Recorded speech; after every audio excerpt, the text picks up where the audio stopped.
Hey y'all, I'm Ada K. And I must confess, I'm a trial junkie. I enjoy viewing trials as if I was the seated juror. So grab a cup of java, get comfy, and join me as we hop into court.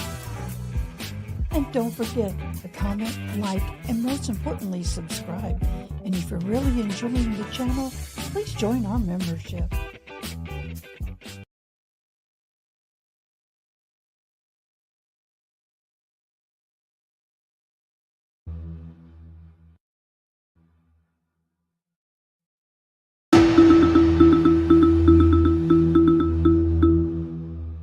Breaking news. Welcome. Not the way I wanted to start our New Year's. I am upset. I am angered. I am disappointed. And I am devastated for New Orleans and the country. For those of you who don't know, a person drove a van into a crowd of people after midnight. I think it was close to 3 a.m., unaliving some people and injuring many more. I know some of y'all have probably seen this already on the news, but we're going to do a deep dive. We will be watching some video, so content warning will be issued. I will be having my interpreter. She will be joining me in a moment. Since this was a last-minute live, I have to wait for her to get on. But there will be some graphic material. I want to wish everybody a Happy New Year. I apologize for the topic that we're getting ready to cover, but it is very, very important. Hold on.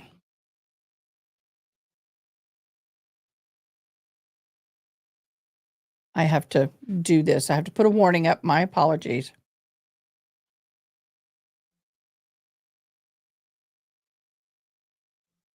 Oh, sorry. I hope y'all were safe and were with your loved one and family, and I am blessed you're here with me.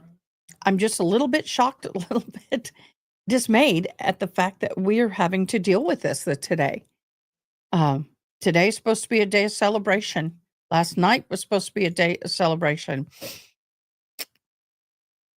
Hello there, Christy. Hello, everybody. Hi, Toxic. Hello. So, unfortunately, there's going to be people who will be without their loved ones. They were unalived last night, and it's such a heartbreak. Such a heartbreak. Toxic, I hope you had a good night's sleep, Christine. I hope you had a good night rest. I ended my live at 2:00 my time, ended up talking to another content creator till 5:00 in the morning my time. Go figure! And my camera is focusing on the wrong thing, of course. So let's do this. Let me come in a little bit more and see if it will focus on me.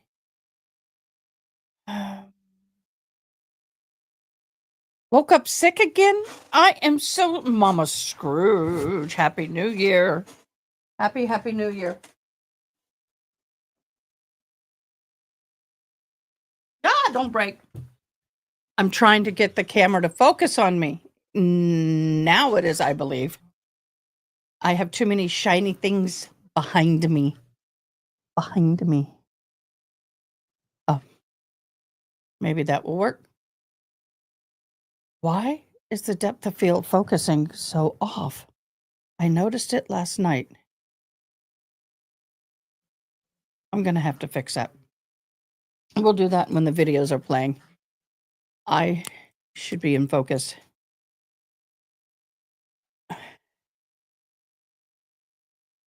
Oh, you're getting it. Oh my gosh. I am so sorry.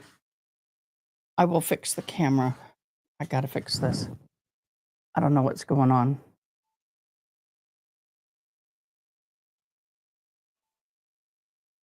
The camera's going to go off, but my voice is going to be here. I have to reset my camera. Mama Scrooge, thank you for being here. Yes, Toxic, I am so sorry. You're getting sick. It's going around. Everybody be safe. I am waiting. I know some of y'all hopped on to see the videos and the information. It will be here. I have an interpreter for ASL that is going to be hopping in.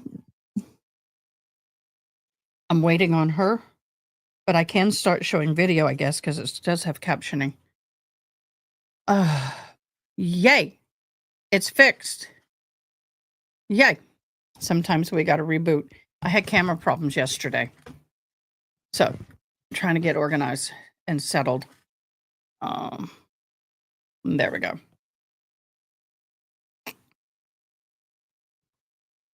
Yucky poo. Okay. We're going to go ahead and start. We're going to start watching video. And when my interpreter gets here, she gets here. I almost went live with us last night, but I just couldn't do it. Hello, Ronnie. So the video emerges from the deadly attack from New Orleans last night. We will be watching it. This is a content warning. Content warning. Graphic material and images will be showed. Just FYI. Okay. First of all, I want to start off by saying our hearts and prayers go out to all the victims in this situation. It is horrible. I am visibly and physically upset. I'm just devastated that someone would do this. And just for those of you who don't know, the person who did this is no longer with us either. They took the easy way out. Here we go.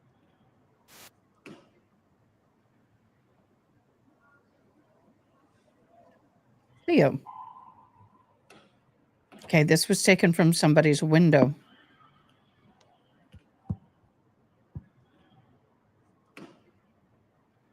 I do know there was a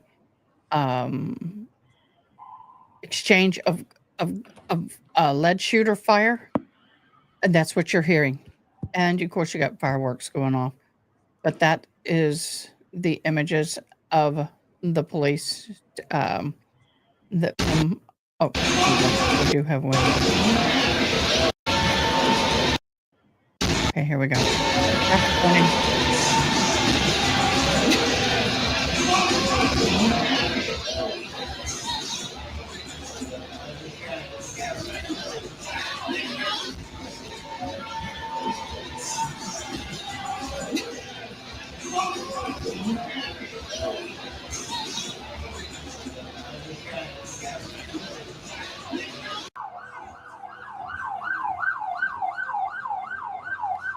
Oh, man.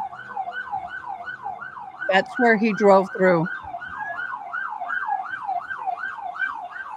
Oh. I can't show that. It's too graphic. It's coming through the smudges.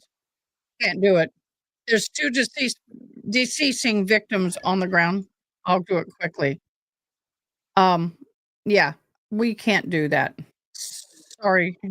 You're on CBS News 24/7. I'm Lindsay Reiser, and we are following breaking news out of New Orleans. At least 10 people are dead and dozens more injured after city officials say a man intentionally drove a pickup truck into a crowd of people. This happened on the world-famous Bourbon Street overnight as people were celebrating the new year. It was around 3:15 in the morning local time. Officials say the man drove around barricades and hurtled down the street in very intentional behavior before opening fire on police officers. 2 officers were hit by gunfire. They are in stable condition in the hospital. CBS News has learned the suspect is dead, shot and killed by police. Officials say a long gun was recovered from the scene, and according to an investigative reporter with our affiliate WWL, it had a silencer, or more specifically, a suppressive device attached to it. Several potential explosive devices were also recovered near the scene and are being analyzed. The FBI is investigating this as a terrorist attack, and 2 sources familiar with the investigation tell CBS News the deceased suspect was wearing body armor. The truck that plowed through that crowd appeared to be flying a large black flag from the rear bumper, according to CBS News reviews of images. And law enforcement sources tell CBS News that Investigators are looking into whether the flag is an ISIS flag or possibly tied to another foreign terror organization.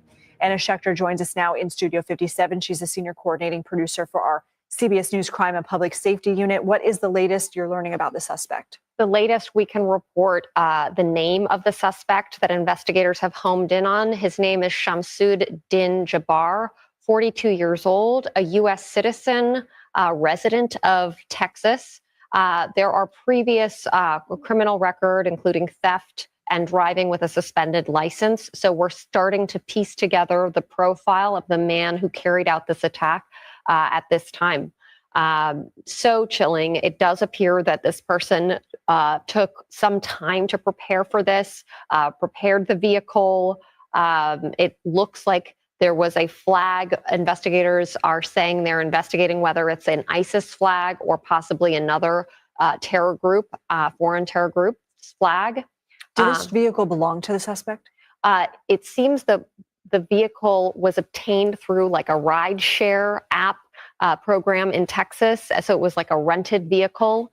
So that's what we know at this time, not necessarily belonging to Din Jabbar.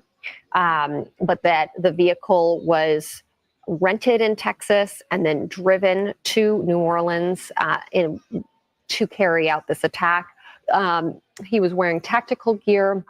We have a photo of him after he was killed by police, gunfire, and he's wearing like camouflage pants, tactical gear.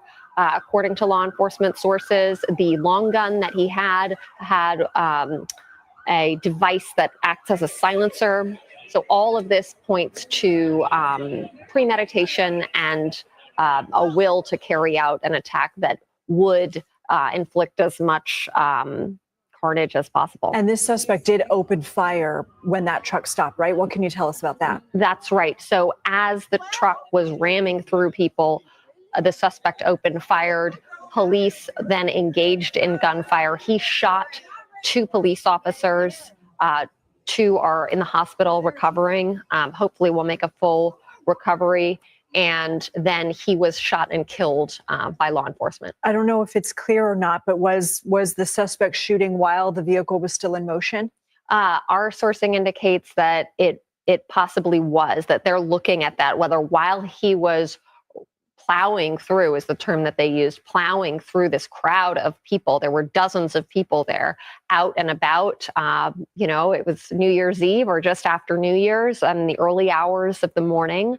That's why there are dozens of people injured. So this individual chose this specific place and time in part because there would be a crowd of people reveling over New Year's Eve. What do we know about the barricades? You had spoken with a local official about a project that was being undertaken ahead of the Super Bowl in February. That's right. They were right in the middle of a transition period to better protect, ironically, pedestrians on Bourbon Street. They were switching over to stainless steel, what they call as bollards, kind of barricades that allow for people to walk through them, but they could also be removed when the street is opened for traffic. So overnight, and we're still trying to pin down the details exactly what was going on there. But what officials say is that he was able to drive around the temporary barricades that were put in place because the old ones were removed. This was a project that began in November and was supposed to be completed in February, just in time for the Super Bowl when they were expecting more crowds there. So that is certainly an area of investigation. And did the suspect exploit this potential weakness in the system, and might more lives have been saved had there been larger and more stable structures in place? It's so sad because after the vehicle plowed through the Christmas market in Magdeburg, Germany on December 20th, we were talking about how, they had barricades, but these events, they're not foolproof, that somebody with a will can find a way to get in and inflict the most damage as possible. What are the next steps in this investigation? What questions are you asking? Well, we've jumped over a big hurdle in identifying the suspect. Of course, motive is key right now. Investigators are piecing together a timeline exactly when the suspect obtained the vehicle and his driving route. How did he drive through? They're looking at his prior criminal record. And of course, Did he act alone or not? Was he aided by anything? Our sources have told us they're looking at whether the owner of the vehicle knew of his plans. That's unclear at this time. But of course, they're asking those questions. They're asking about his online activity and any communication with foreign terror organizations. Was he inspired by or was he connected to them in any way? Of course, lone wolves here in the United States can be inspired by these bigger ideas. And in the past, this has happened, Al-Qaeda and ISIS, with or without communication from a known member of that group. So they can just be inspired by the idea. So investigators are looking at that. They're looking at his online footprint. They're looking at threats. They're looking at writings, messages of intent, and were there red flags along the way? Wow. I just want to reiterate for anybody who might just be joining us that we are reporting on breaking news out of New Orleans at around 3:17 a.m. local time. There were reports of a vehicle having driven through a crowd of pedestrians on the packed Bourbon Street as revelers were ringing in the new year. A total of 10 victims declared deceased on the scene, 35 victims to have suffered injuries in this. We also know that the suspect apparently opened fire on responding officers who returned fire, and that person was struck and was subsequently declared deceased. Okay, we've already seen that part. We're going to go to here.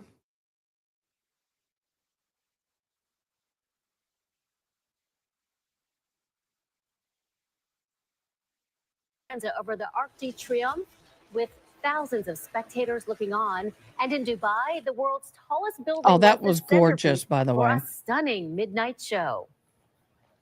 3, 2, 1, Happy New Year! Revelers in Times Square braving the stormy weather to ring in 2025. Really? Can you send me the link, please? In The Discord? Jonas Brothers and Carrie Underwood taking the stage. This is the aftermath. This happened. Performing for over 1 million people.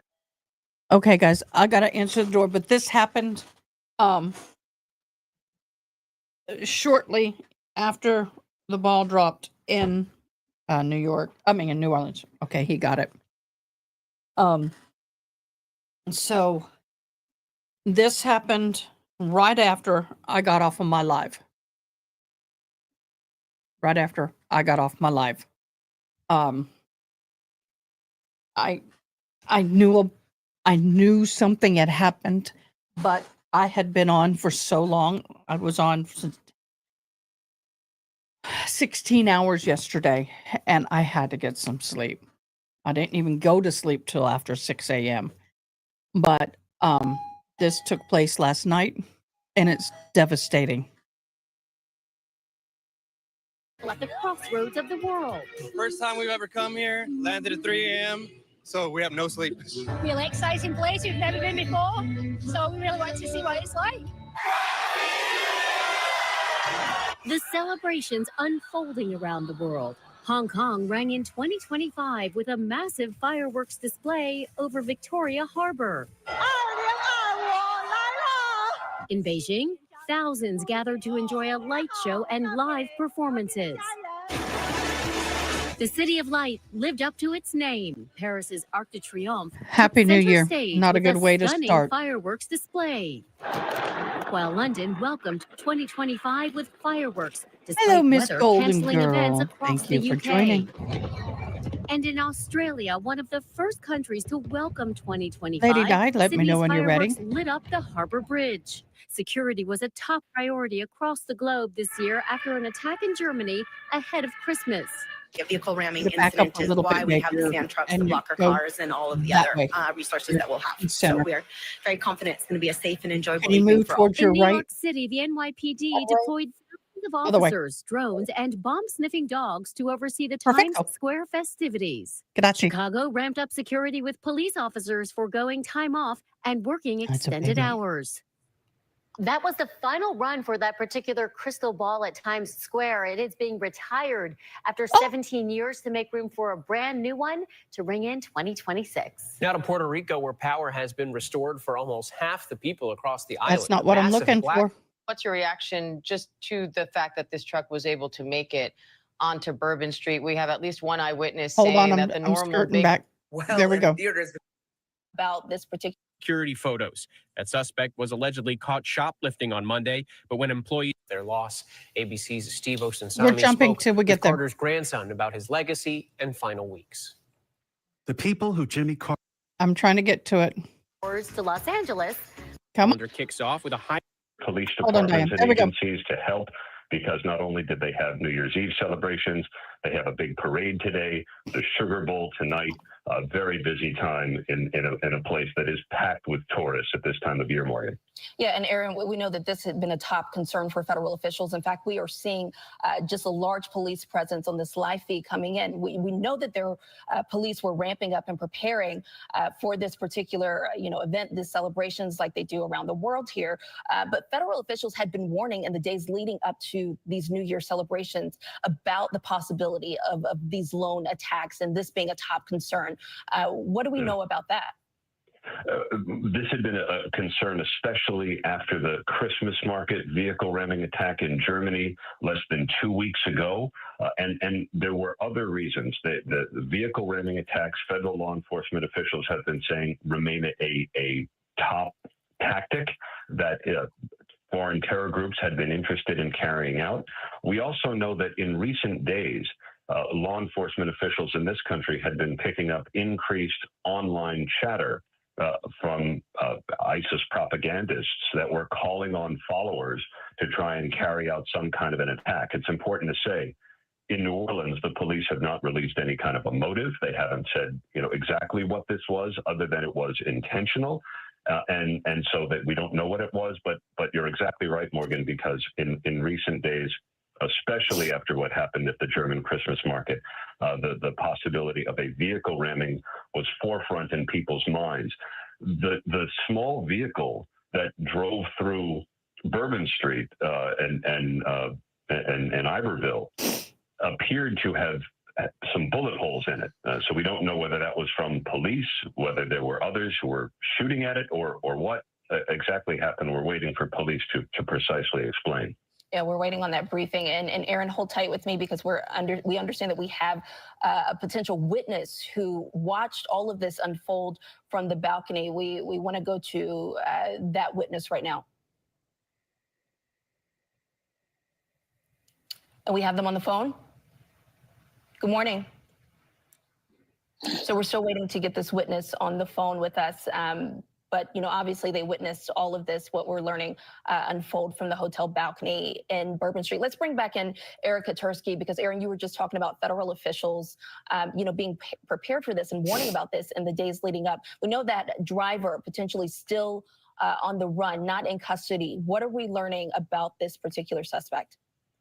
I'm not sure the authorities know much, although they do have camera footage that they're going to be able to study, and assuming they've done that already, because this is an area of New Orleans that would be blanketed in cameras. It is so popular, as you well know, Morgan, with tourists. There's a lot of eyes on it.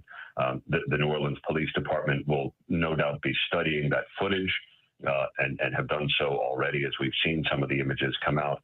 They'll be looking to see who emerged from that vehicle, in what direction the individual may have gone, and then they'll do their best to track them from there. They'll also undoubtedly, through camera footage, as best they have it, work backwards to try and figure out where the individual began. Yeah, so that manhunt is continuing. We are also learning more about this particular incident because police and authorities are giving a news conference. We want to go right to that briefing. Let's listen in. First of all, we do know that the city of New Orleans was impacted by a terrorist attack. It's all still under investigation.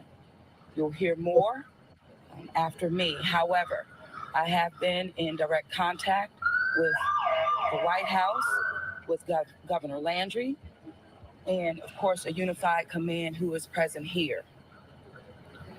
What I'm asking at this time are prayers for those who have lost their lives in the city of New Orleans due to this tragedy. In addition to that, I'm asking the public to stay clear of 8 blocks around Bourbon Street. stay clear from Bourbon Street, 8 blocks around. Very active, and again, a unified command is in place right now. I'm going to ask Chief Kirkpatrick to give you an update. You're then going to hear from our agent in charge relative to the FBI. So at this time, Chief Kirkpatrick. Thank you. All right. Good morning, everyone. So I'm going to give you as much of the information I possibly can. We are going to give you an update a couple of times today. So we will give you just the basics this morning. All right.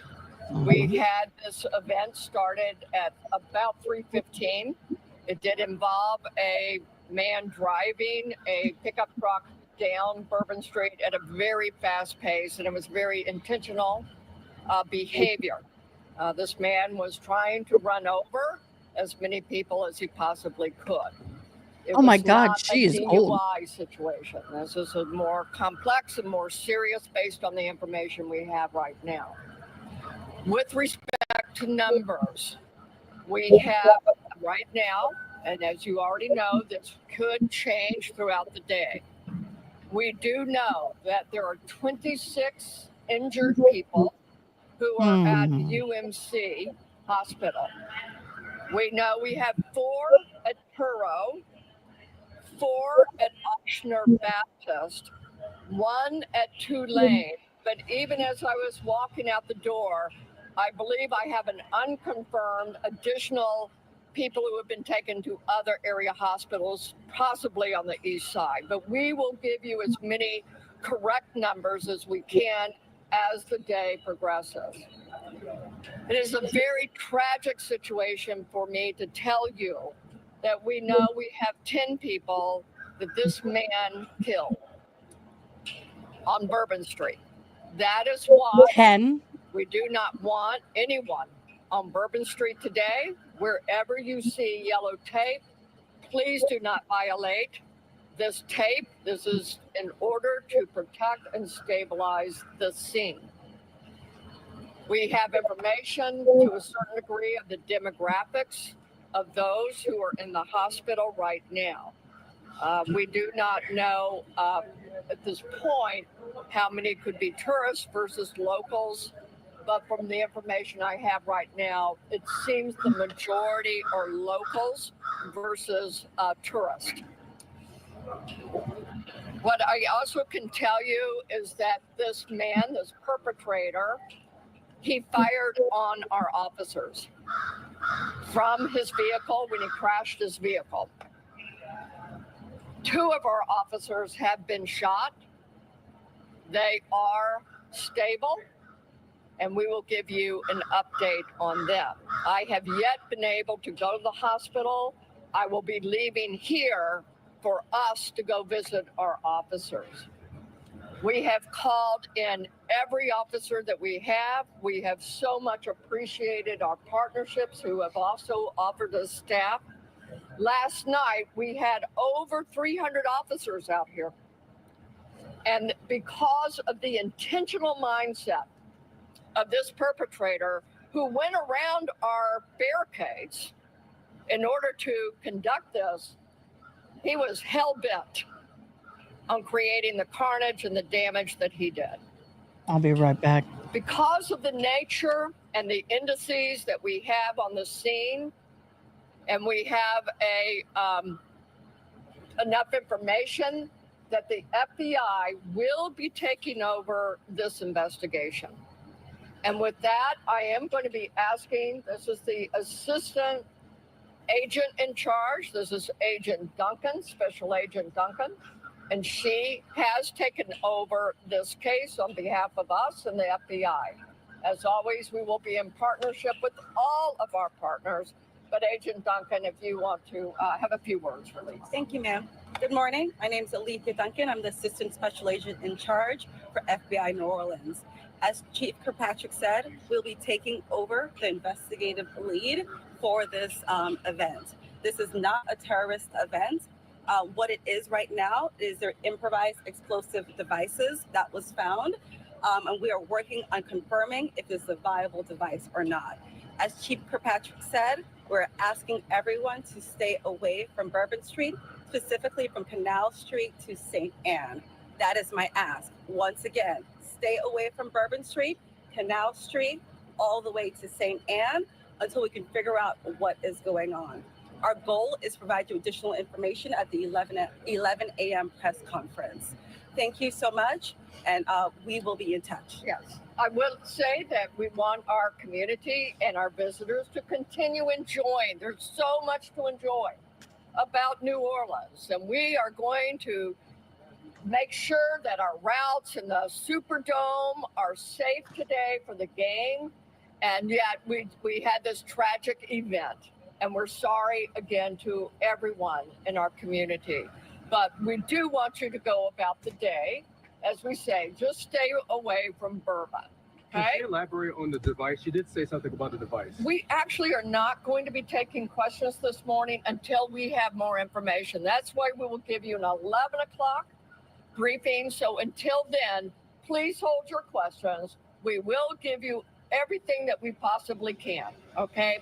So 11 o'clock, we will see you at the headquarters, and we will go again from there. Okay? No questions. No questions right now. The device is confirmed? So is she the And if chief you were of just police? joining us, you were just listening to Chief I Kirkpatrick like of the her. New Orleans Police Department.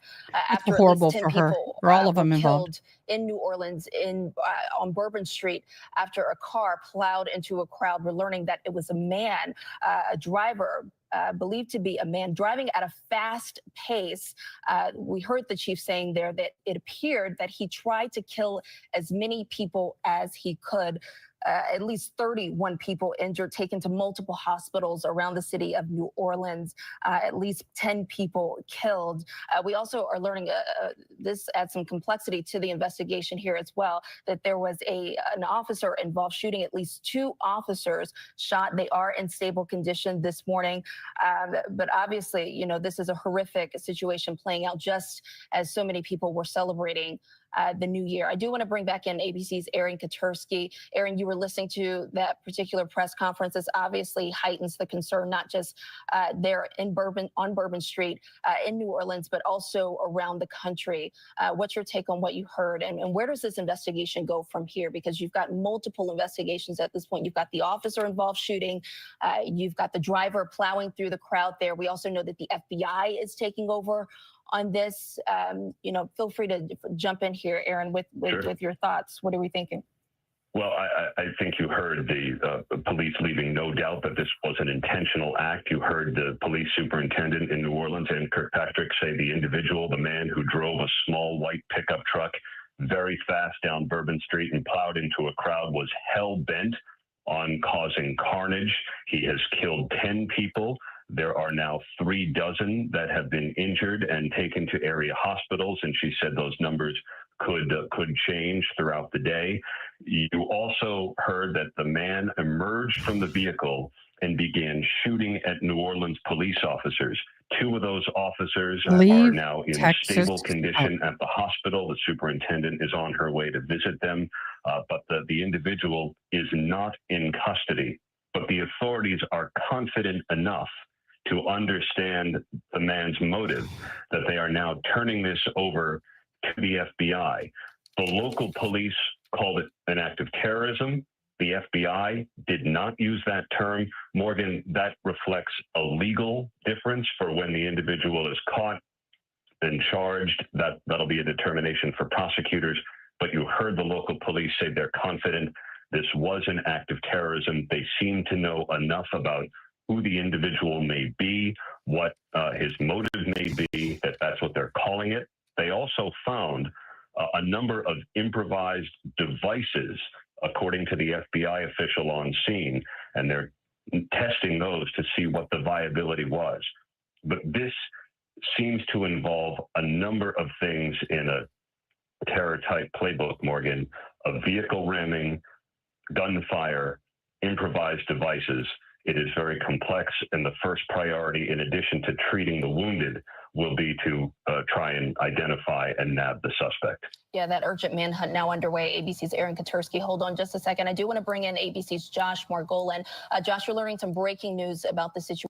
Okay, what we're going to do, we're just going to hop to a newer feed.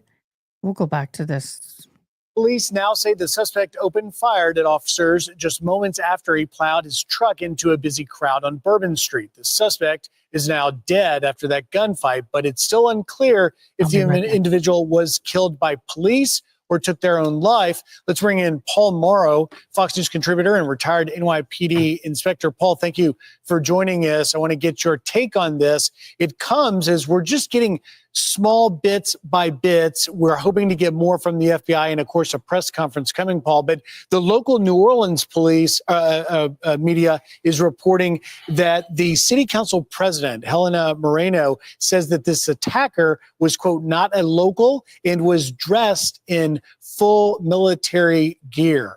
What's your reaction?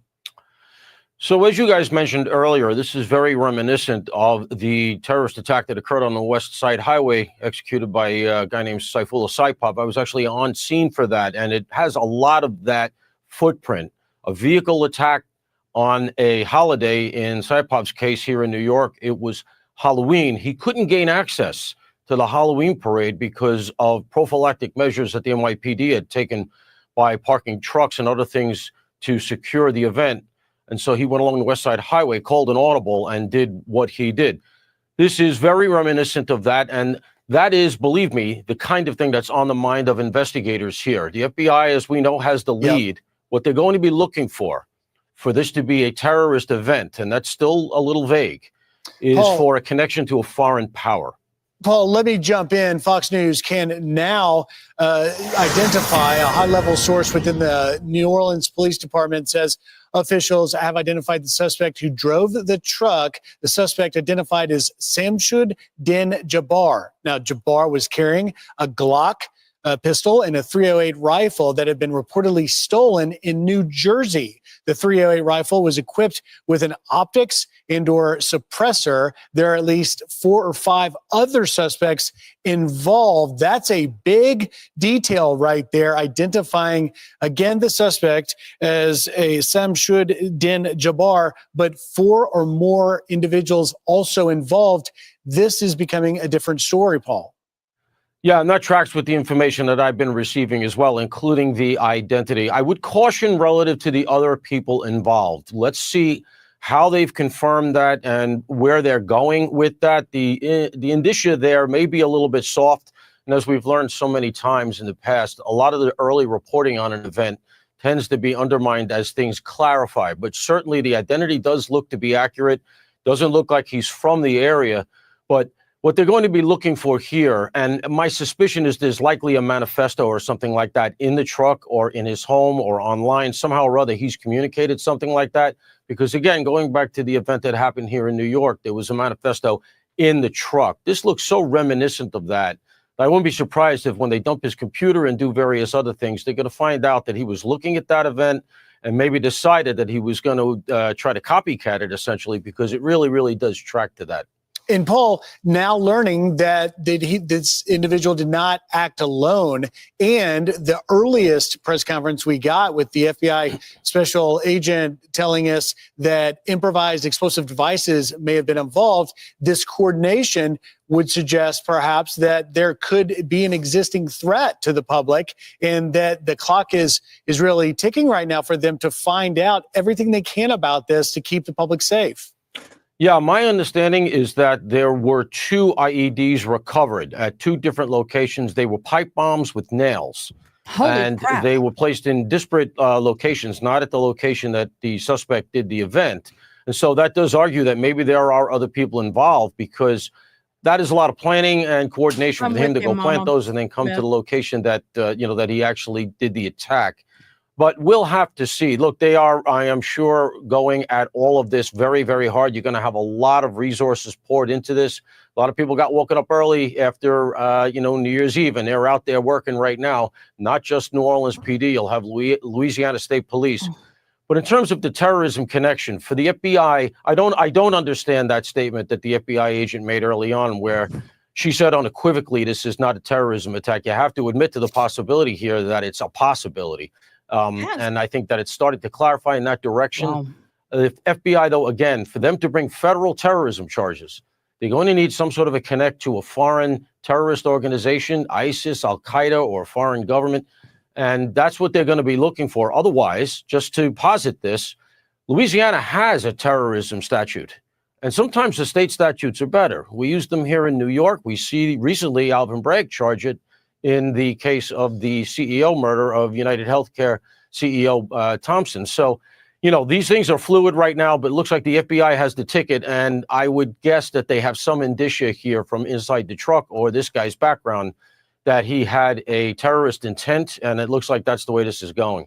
And as we learn more about the motive, hopefully the officials will be able to tell us. But I think if you put into full context, Paul, it has been a number of years since we had a high-level coordinated terror attack in the U.S. And so we're waking up not only to a tragedy in New Orleans, but what may be a concern of a style of attack that we haven't seen in some time. Now learning that this individual, identified as Shamsuddin Jabbar, that was, according to the city council president, dressed in full military garb, armed with a pistol and rifle, and now working with multiple possible accomplices whose whereabouts and identities are yet unknown.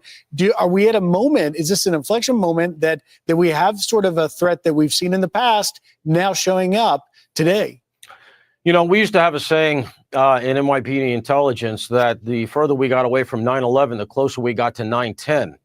And for those who do this sort of work, this Islamist-inspired terrorism or any terrorism-inspired, however, never goes away. That is your remit, and that's what you're supposed to be doing 24/7. So for the people in the business, this hasn't gone away, but it may have gone away for the public. And unfortunately, that's ignorance is bliss. This stuff is always bubbling under, especially around large events. You know, in the year that Saipov did what he did, we had two other events here in New York, one in Chelsea, a bomb that detonated, and another one in the Port Authority.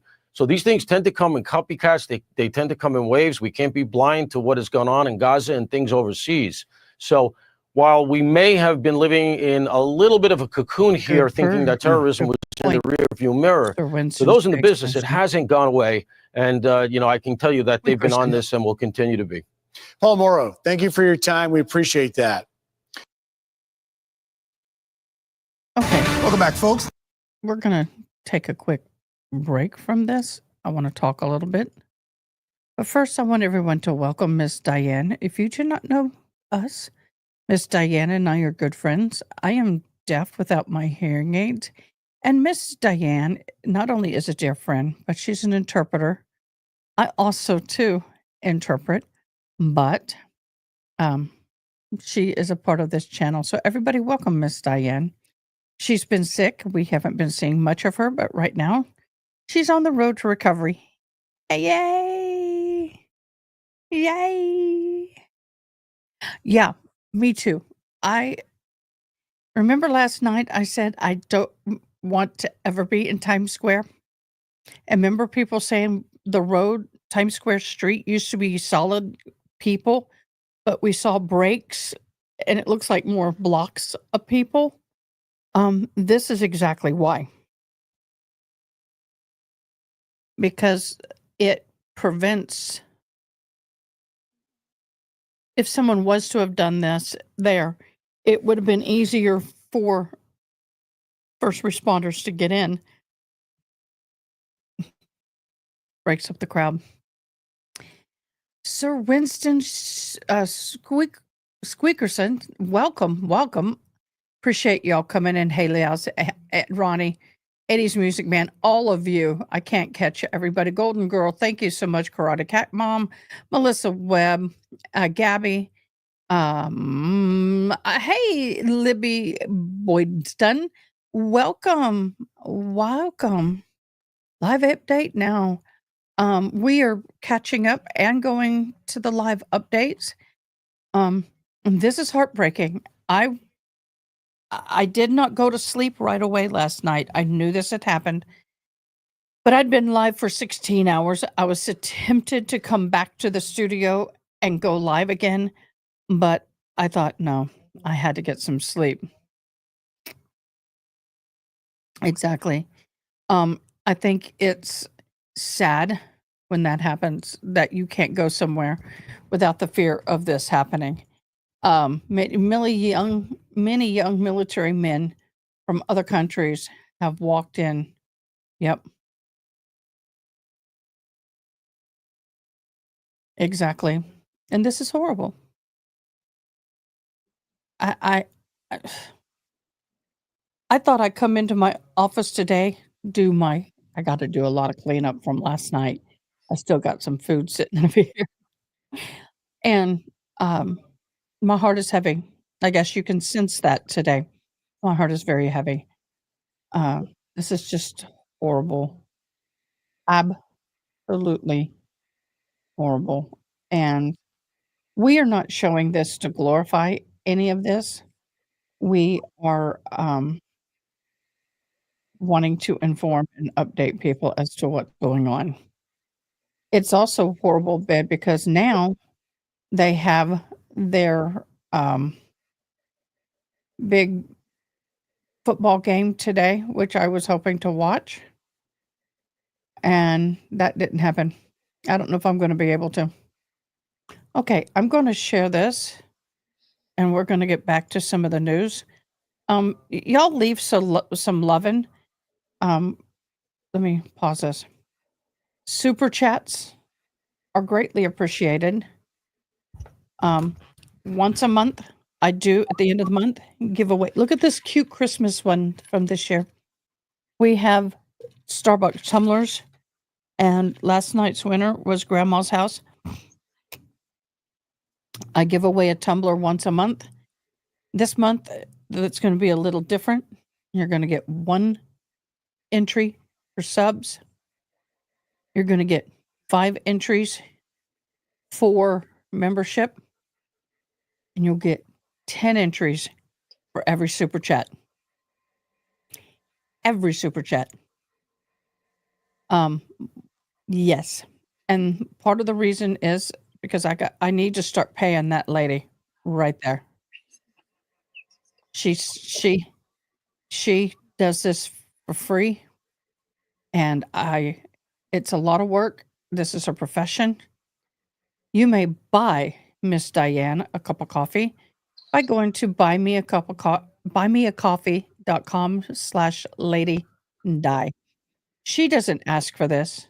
I am asking for this. She does this free all the time for me. So if you wish to bless her, please do. It blesses me. I need to know if the game has been postponed because I need to be able to share them. Event, these celebrations like they do around the world here. But federal officials had been warning in the days leading up to these New Year celebrations about the possibility of these lone attacks and this being a top concern. What do we know about that? This had been a concern, especially after the Christmas market vehicle ramming attack in Germany less than 2 weeks ago. And there were other reasons. The vehicle ramming attacks, federal law enforcement officials have been saying remain a top tactic that foreign terror groups had been interested in carrying out. We also know that in recent days, law enforcement officials in this country had been picking up increased online chatter from ISIS propagandists that were calling on followers to try and carry out some kind of an attack. It's important. Yeah, so what you'll do on this type of investigation is you're going to kind of bifurcate the investigation. The first thing that has to be done is make sure that everything is safe and secure. So you're going to be having the bond text from the FBI, ATF, local law enforcement. They're going to be going through that entire area, through the entire French Quarter. They're really going to have to go into every crevice that they can that can hold an IED and see if there is anything there. This is going to take a long time. And for the My gosh, y'all. saying, well, man, do I really want to go to the Sugar Bowl tomorrow? I tell you one thing, your governor's going to be there. That is proof, believe you me, that facility in this city is safer today. Diane, what did we see? Officers that so it an exchange of gunfire, and when they arrived to the suspect's vehicle, they saw that he had full body armor on. They found IEDs in the car. They found him to have headgear on as well, so he was prepared for a major attack. Yeah, this could have been much worse than it did. And it was already such a horrible incident. I can't imagine this. Go out all the way down. Oh my gosh, we're going to critique the interpreters.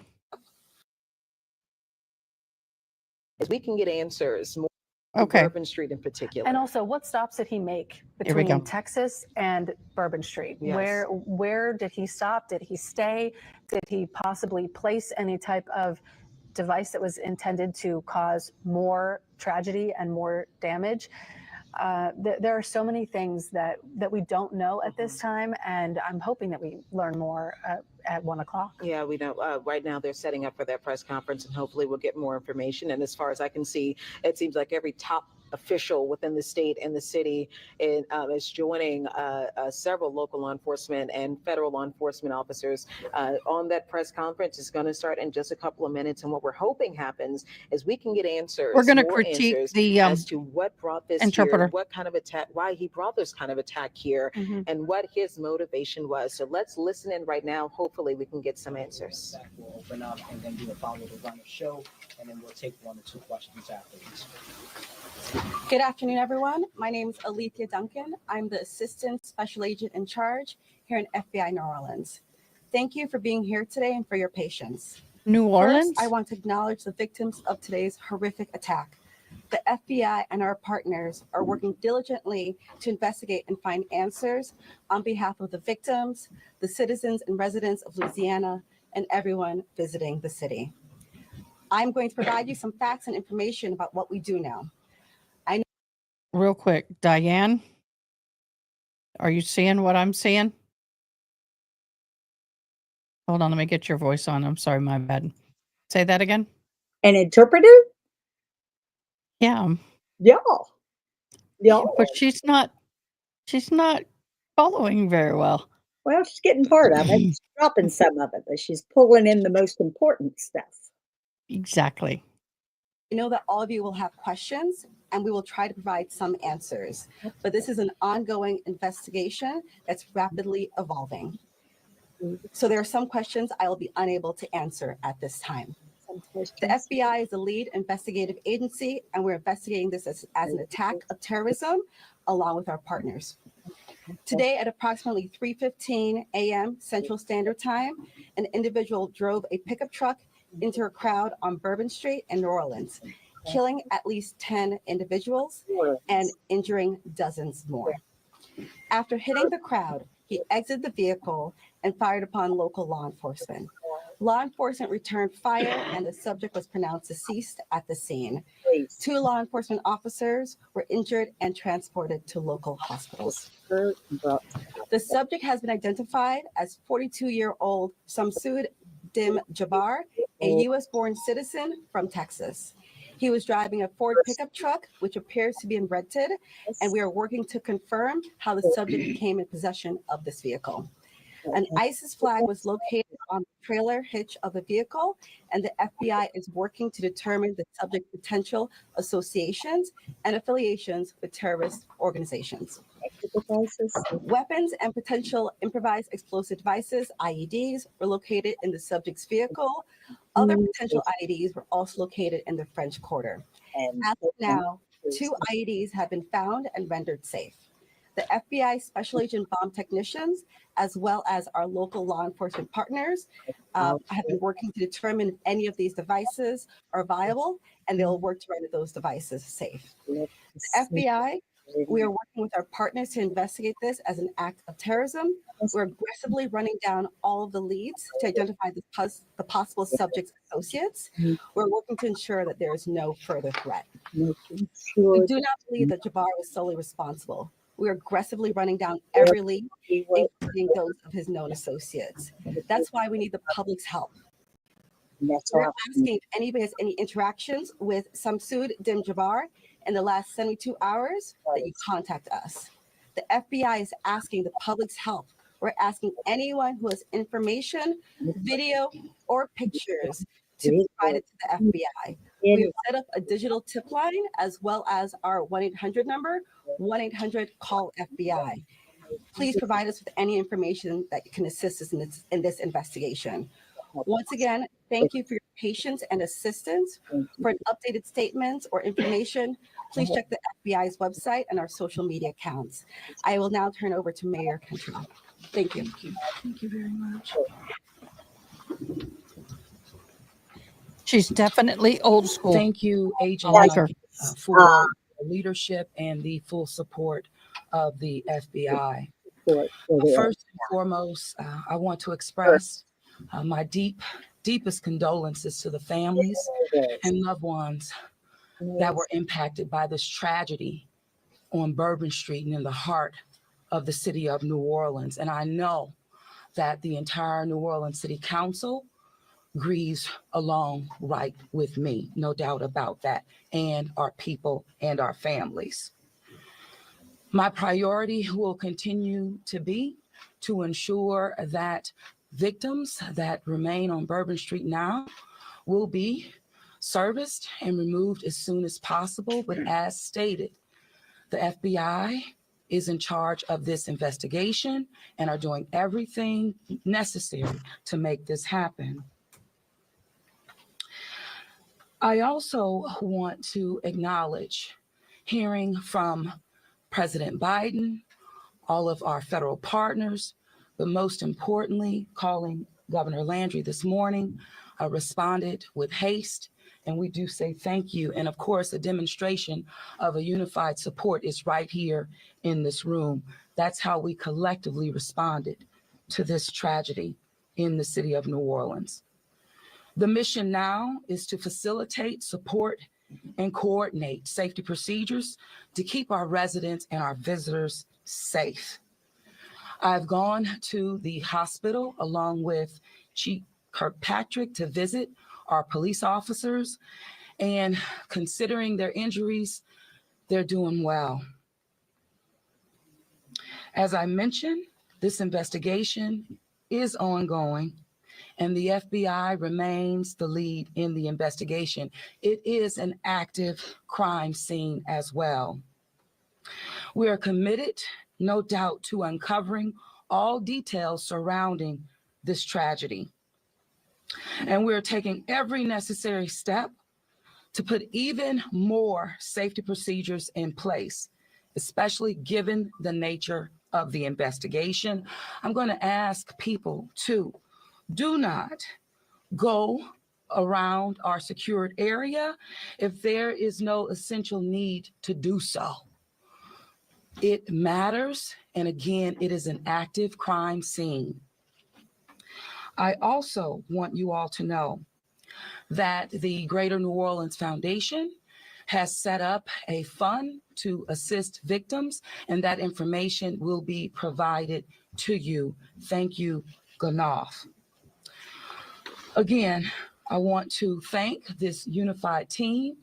We're leaning in. We will be relentless, and we will do everything that it takes to render real justice. This team will. I want to also just thank our citizens for your heartfelt prayers. New Orleans is a world-class city, and I can say that I've heard from world leaders all this morning and up until now, in addition to my brother and sister mayors across this country. They're calling, they're responding, and they're standing with the city of New Orleans. And what they always say and want me to reiterate, they understand the resilience of this community. And we're strong in that regard. And I will say second to none. So with that, I'm going to turn it over to our governor. And as I mentioned, who has not wavered any in leaning in, providing the necessary support, and standing right here with me. And I say, thank you, Governor. And I know the First Lady is standing with us as well. Thank you, Madam Mayor. Thank you. Again, I want to thank the mayor. Since about 3:45 this morning, when she called me, we have all been working. The second interpreter is trying to get her around the clock to pull back so he can start. And, she'll release it when she's at a breaking point. This act, again, I want to reiterate that our prayers go out with all of those who have been affected by this tragedy. I want to thank our law enforcement officers. I want to thank our medical personnel. I want to thank our first responders. And most importantly, I want to Diane, she's supposed to be stepping back, isn't she? Yes. Yes, and there's been breaks enough, but just not ready to, and that's her choice. Yeah, I'm just wanting people to understand when they see this man tapping on her, what's happening. Yeah. Most people don't get to see the side of interpreting. Yeah. You normally interpret in pairs. When he's let her know that he's there, and when she's ready to switch, they'll switch.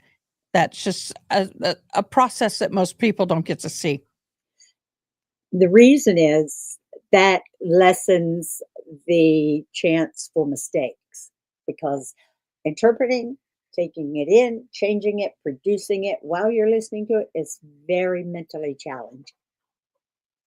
Yeah, it's hard. They put a woman in an MRI machine, or I think it was MRI, and she was interpreting in the machine, and they saw her brain. It's one of the few skills and jobs in the world that you use both sides of your brain at the same time. Yeah. Not one and one. Both engaged equally at the same time. You have This to. is not easy. And if you can, people think they know sign language and think that they can interpret. Yeah. It's a learned skill. You cannot be a conversational and sign language person and interpret. And you never stop learning. Nope. Never. So we're watching here. Priority. Well, how do you sign priority, for example? Priority. She did priority. Priority. She Yeah. did priority. New Orleans is an N with an O. Like this. New Orleans. N-O. We go New Orleans here. New Orleans. So always learning. Always learning. Thank the two Okay, keep going. New Orleans police officers who not only laid their life on the line, but were able to eliminate the threat this morning. Let me say, we have made public safety a state priority from day one. And I think that if you look around me today, There's right priority. now, and you look at the people who are standing around, that is their commitment as well. We intend to be transparent in assessing any defects that may have existed in the system so that we can address them. It's the only way to ensure that any mistakes that were made are corrected. Specifically, we have been trying and working very diligently to address security concerns in preparation for the Super Bowl since October. And it's interesting because, ironically, in preparation for the Super Bowl, I had intended to issue an emergency declaration tomorrow so that we could bring all of our federal, state, and local agencies to bear in preparation for the Super Bowl and Mardi Gras. But because of the events today, I have amended that emergency declaration and issued it today.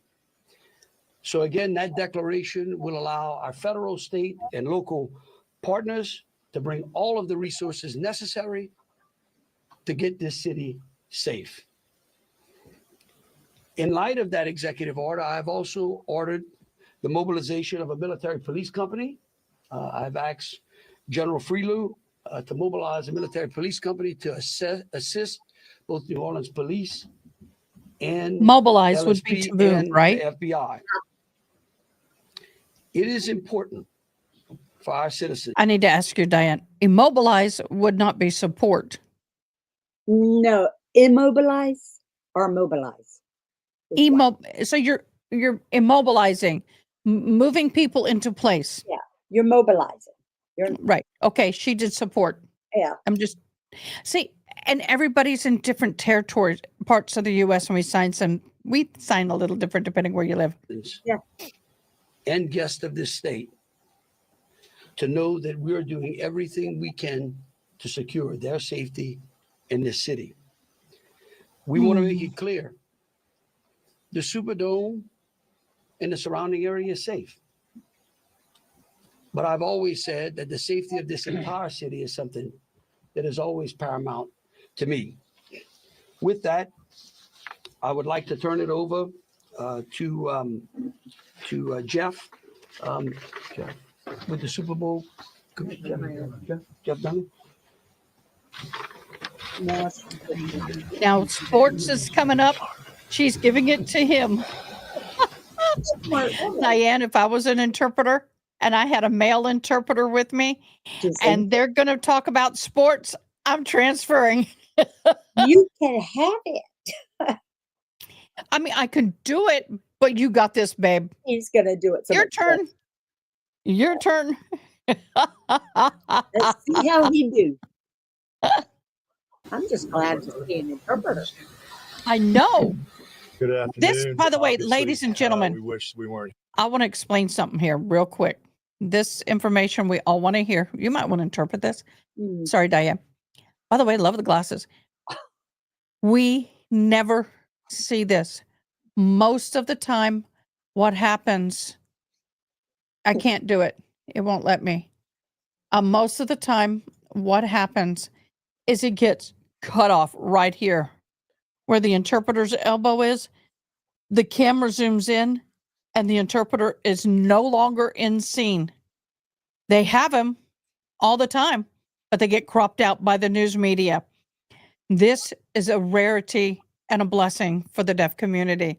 That is why I love having Diane, and I'm looking for other interpreters to assist, because it's not fair to the deaf and hard of hearing community and not to be able to have access.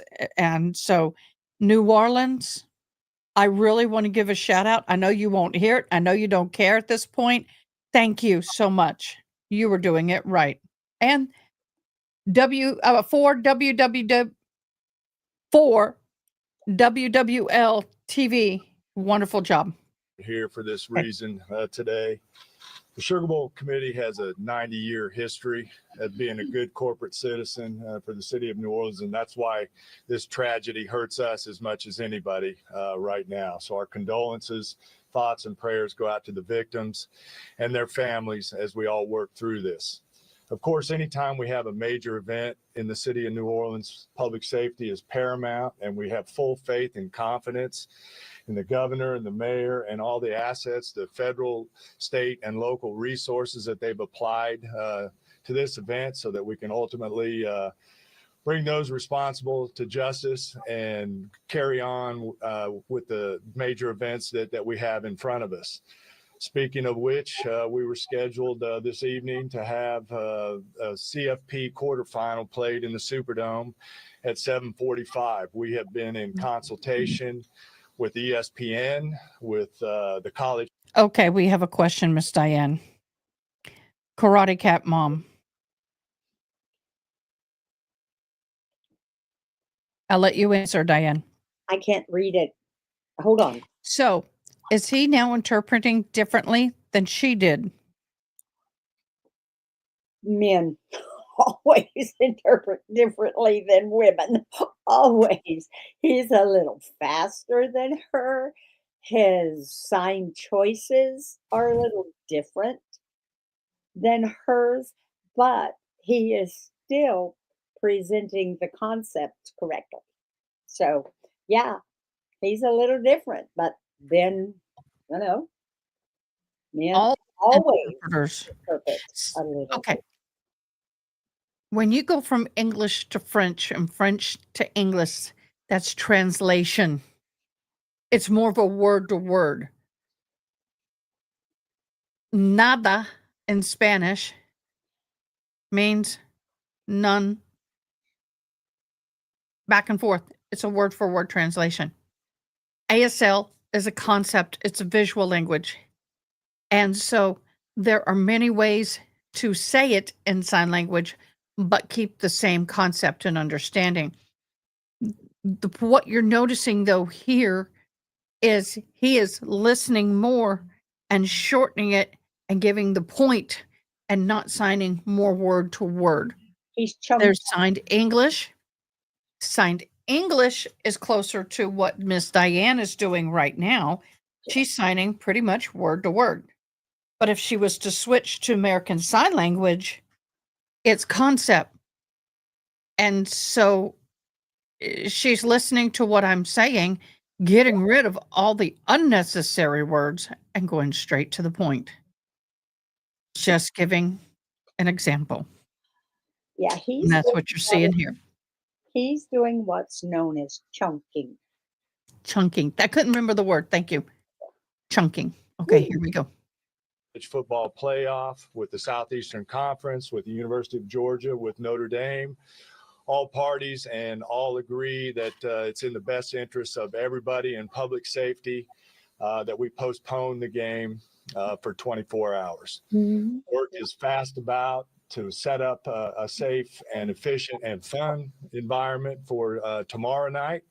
There'll be more details on that in the coming hours, Ronnie. but for now, that's the plan, that we're going to move forward and play the game. And again, we reiterate our thanks to everyone up here for the important Now work it's they're more doing. English. We live in the fun and games world with what we do, but we certainly recognize the importance of this, and we're going to support it 100%. So thank you.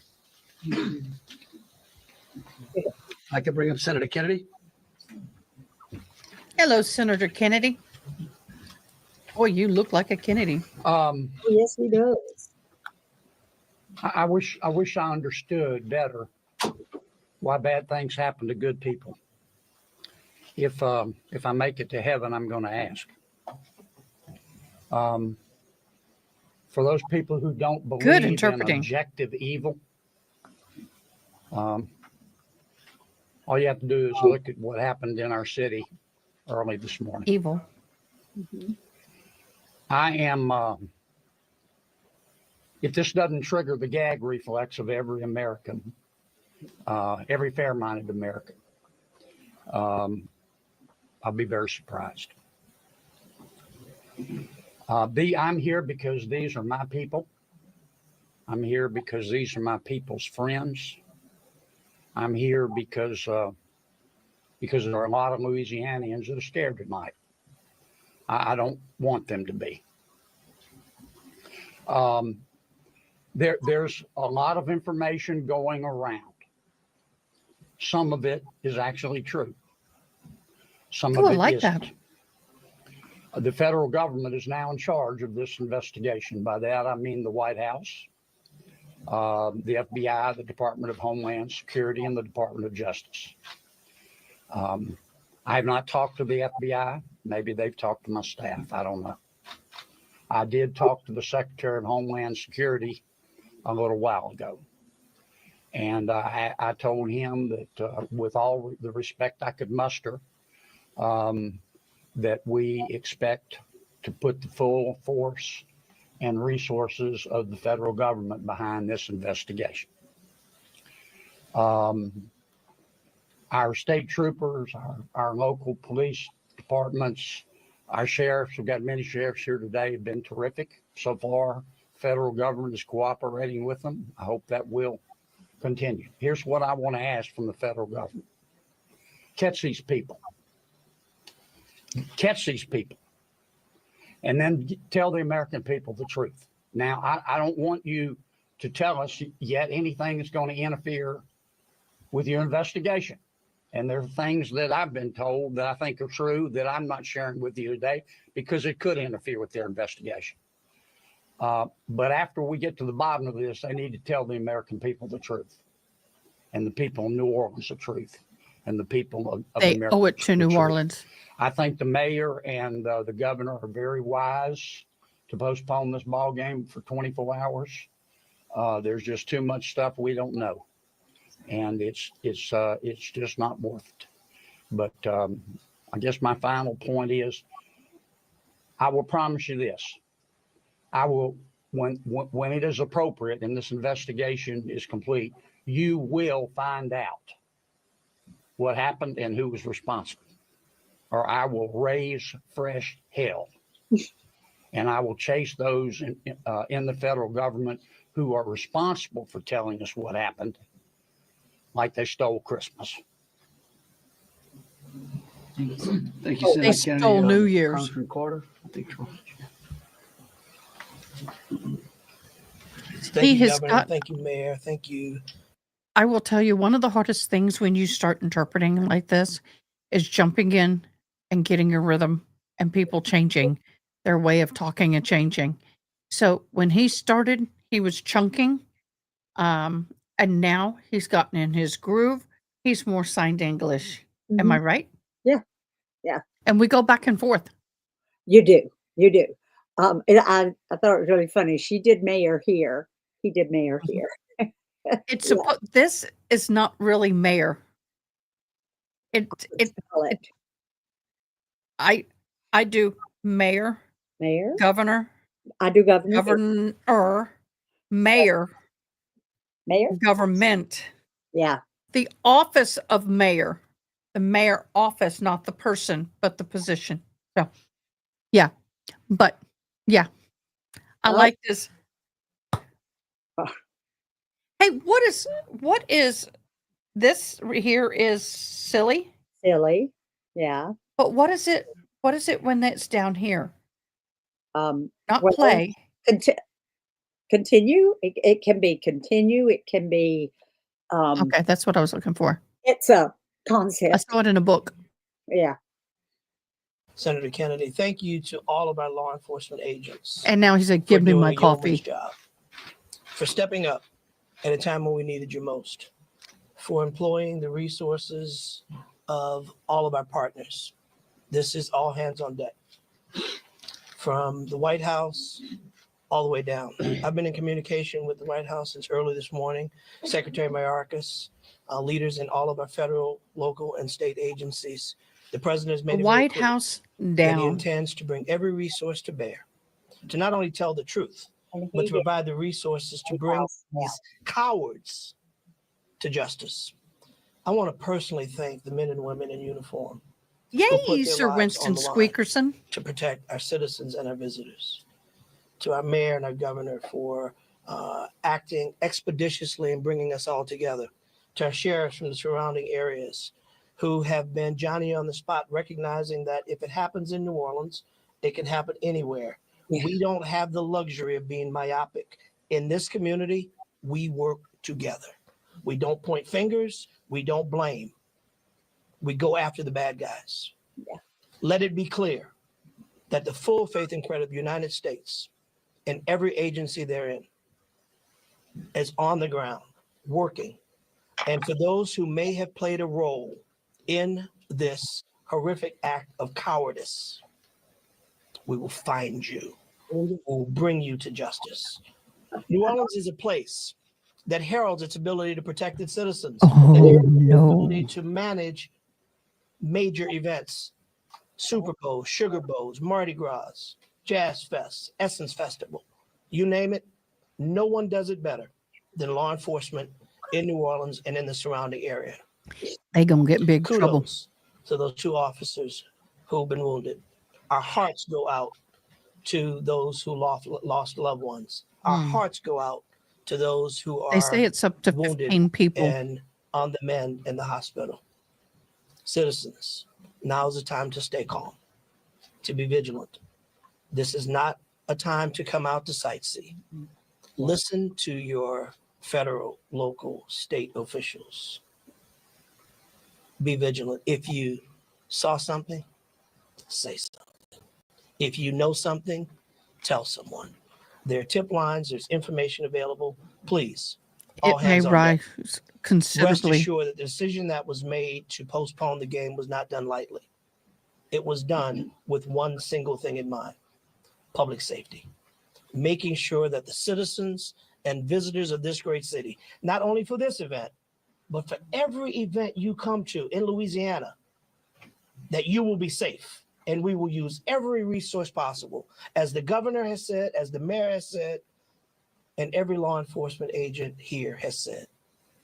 Our energy, our commitment will be to make sure that you are safe now and for every event in the future. God bless you, and let's stay strong. I want to say something here. I understand why they were all reiterating, you're going to be safe. It's safe. Reality check. It is never safe. You never know. Just going to the grocery store or flying across the country when something's going to happen. Last night, they took every precaution that they knew to take, and it still was not safe. I struggle with him and everyone saying the dome is going to be safe. It's going to be safe at the game. They're just trying to reassure their citizens and visitors that their safety is at the forefront of their mind. That would be a better statement to me to say than to promise people they're safe. Because then if something happens tomorrow or next week, they're going to say, you said we were safe. They're making a promise that they can't keep. But if they say, we will do everything within our power to ensure safety, but please be diligent of your surroundings, to me is a better and more honest statement. And I know some people may not like what I have to say. This is not a safe world. You never know when something's going to happen. I live in a nice little town. I thought it was safe to go have breakfast with my son and drive home. And I was hit by a drunk driver at 9:30 in the morning. I thought I was safe. Oh, yes. Anne was talking about the Nelson Mandela Memorial Service where a woman got up and made so many she couldn't interpret, and a man. And they made up 99% of the signs. It was not the deaf community. I watched that live. And we as a deaf community, and I'm sure you too, Diane, went ballistic. We were all calling each other.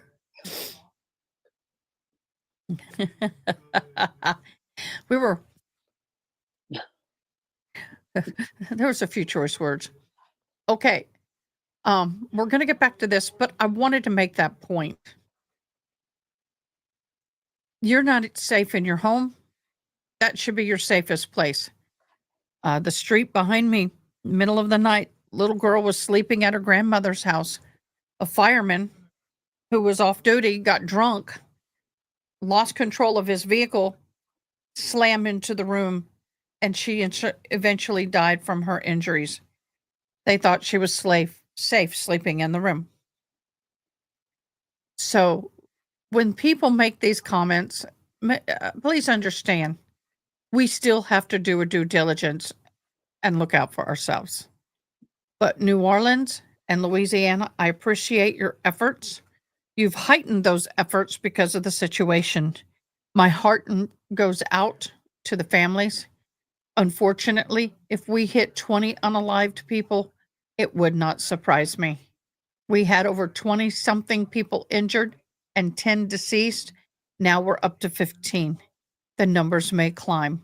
I hope not, but it's heartbreaking. It's heartbreaking. Thank you, sir, for stealing our new year. By the way, thanks to my community, Carter Cat Mom, I have your video loaded. I have a video of the guy who did this, but I want to listen to the rest of this and then we'll show that video. Attorney General.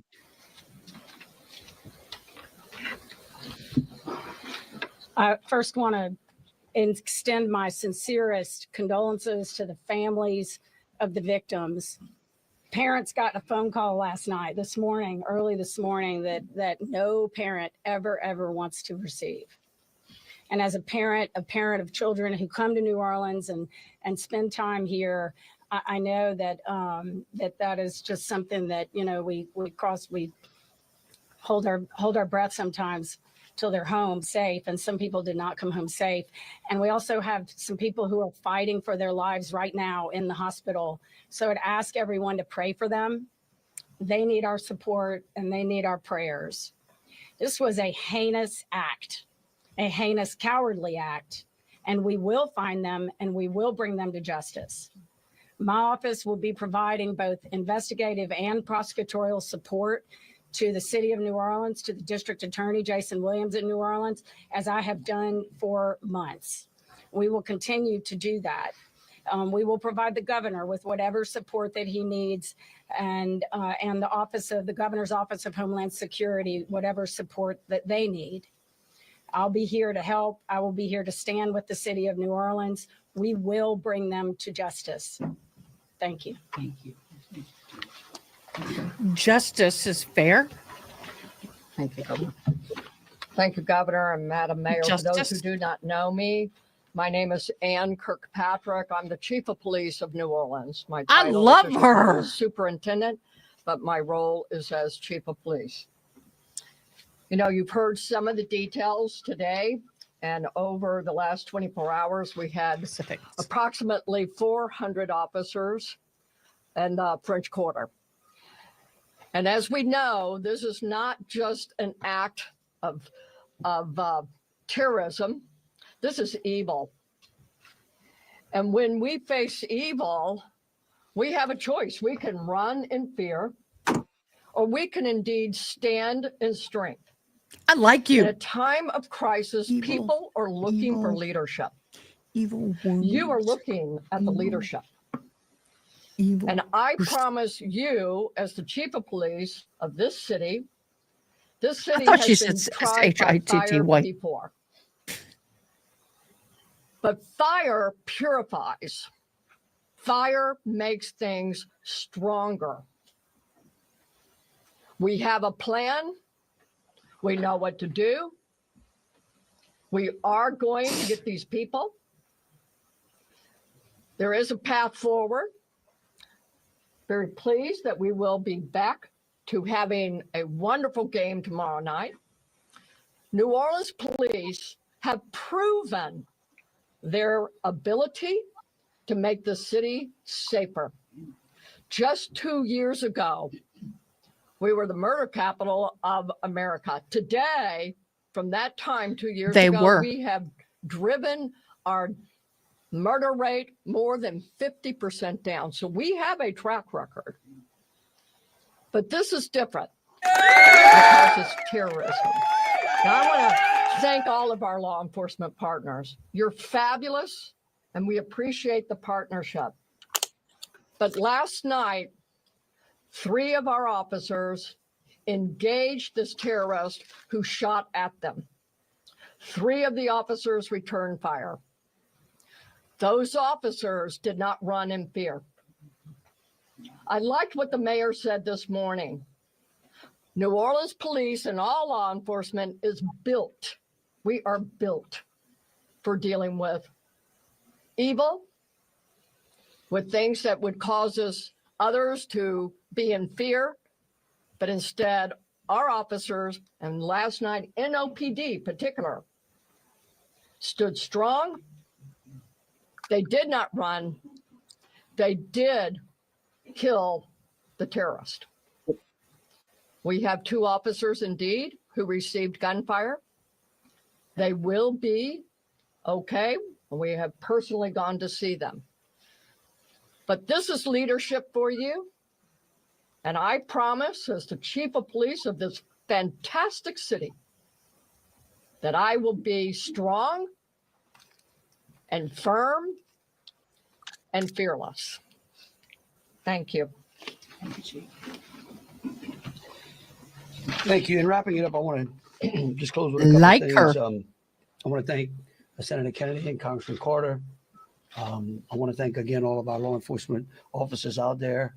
Yes. I want the families of the victims to know that I will be issuing an executive order that tomorrow, when Notre Dame plays Georgia, every flag of every state building in this state is going to be at half-mast.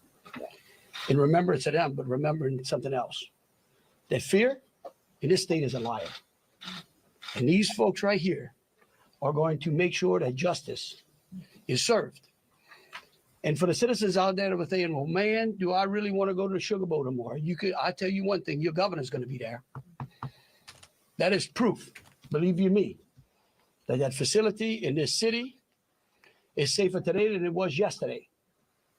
And as we come to additional events in this city, I know in speaking with Senator Kennedy and Congressman Carter, and FBI acting director, and the incoming administration, that they are going to ensure that this city has the resources necessary to protect our citizens and our guests. And so with that, We'll take some questions. All right, if you could, we'll start over here with CBS. Katie, we'll work our way across the room. If I miss you, just give me a holler. I may not see you. Go ahead, Katie. Thank you, sir. Katie Rice with CBS News. I mean, I think this has been a really tough day for a lot of people. But at this point, we're hearing that the death toll, according to some FBI sources, has gone up to 15. Is this true? Who was the answer? I can speak to it, because unless you have a final number.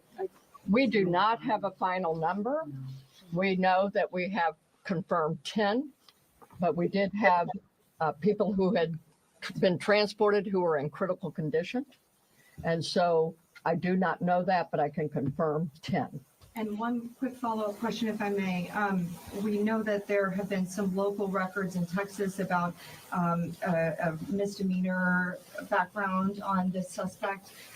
Any signs or warnings ahead of time about this person or their plans for what happened this morning? Because that is the investigation part, I will give the FBI. At this time, we cannot go into details about the subject's history. What I can tell you, the person was an Army veteran. We believe he was honorary discharge, but we're working through this process, figuring out all this information. The goal with the FBI is providing you with the most accurate and complete information. So once that information is confirmed, we'll make sure we push that out. Thank you. Ariel. At this time, do you know exactly, as far as the victims, how many are from here in Louisiana versus out of state and their ages maybe? At this time, I can't go into details about all the victims. We want to make sure that first that the family is notified appropriately before we put any information out there. So once the families are all notified, then we'll go ahead and release a statement to everyone. And I would ask the press, in relation to the victims and those that are in hospitals, if we could just refrain from worrying about them so their loved ones can take care of them and the medical personnel that are trying to get them out of the hospital can do so. And as information becomes available, but we want to respect the privacy Yes. of those who are still either fighting for their lives or Trying being to cared recover. for. Thank you. A follow-up, if I may. Go ahead. You guys mentioned accomplices. You don't think that the suspect acted alone.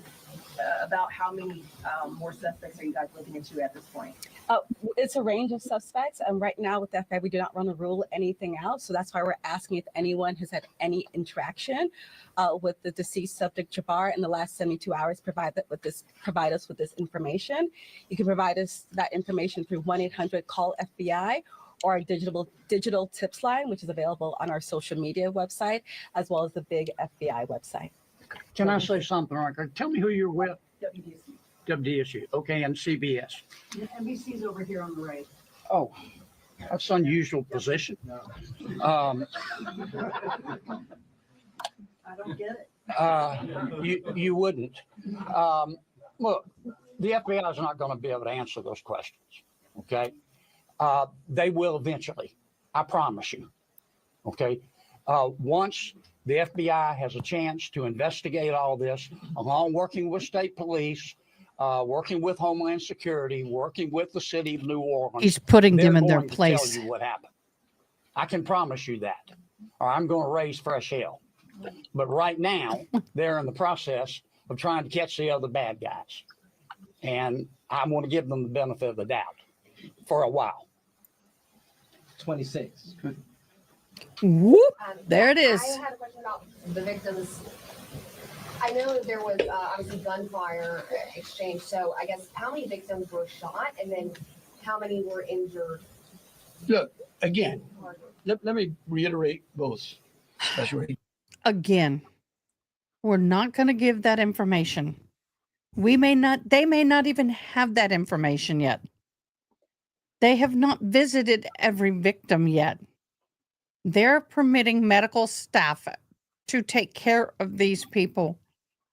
And even if they knew it, they're not going to give the information. Thank you, Mr. Kennedy, for saying what you said. News people know better than to ask certain questions at certain points in investigations. But they're going to push as much as they can so they can get the first information. So this is starting to anger me. I have been in situations where news media is asking question as a first responder. And I'm saying, even if I know I'm not going to give you that information, it's not my place. You need to go speak to the head of the investigation, incident commander. I see. They're in charge. That, in this case, it's the federal government. So ask us questions we can answer, or that's important, or we're done here. That's his attitude, and I like it. Agent Duncan and Senator Kennedy. There's a lot of, I get that y'all want to know minute details. What we don't want to do is impede this investigation or spend any time talking about things that don't get us closer to hunting these folks down and securing the city. And so at a particular point in time, we will release as much information as we can. But at this time, in relation to the investigation, I would ask y'all to refrain from those. So, ladies and gentlemen, if we're going to just have more of the same, as the governor just said, we're going to provide that information, but we're going to wrap the press conference now. One second, hold on. Let me finish. You weren't listening.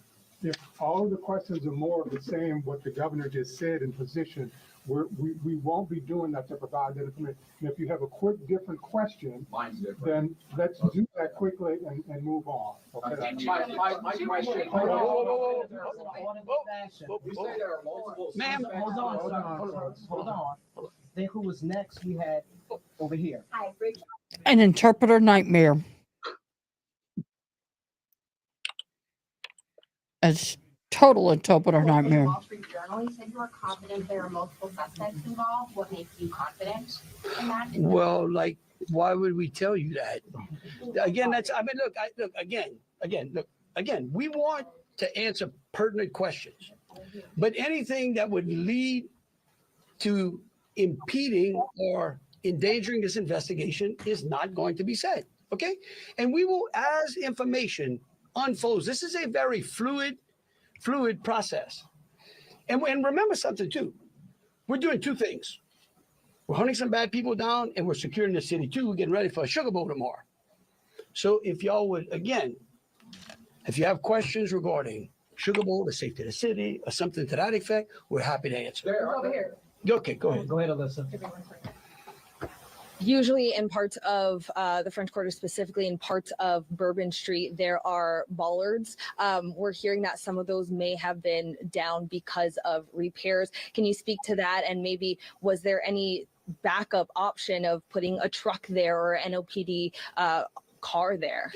Well, let me tell you, yeah, one, I'm going to let the mayor answer. I want you to know that's one of the first things I thought of this morning when the mayor called me. Okay. And I will tell you that whatever the problem was is going to be solved. Thank you, Governor. I want to talk to HIPAA law. HIPAA law, if I was injured in this incident and I go in the hospital, I have the right to make it private.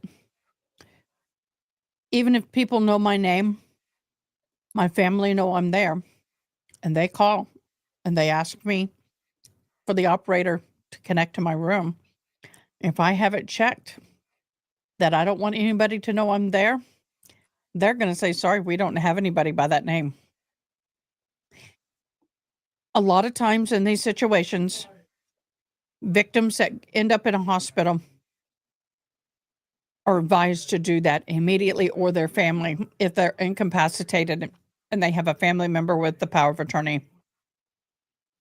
Under HIPAA law, there's a lot of rules, and it upsets me if I was a victim and I'm hanging on to life, or I've lost a limb, having surgery, whatever, for news media to hand out my medical information.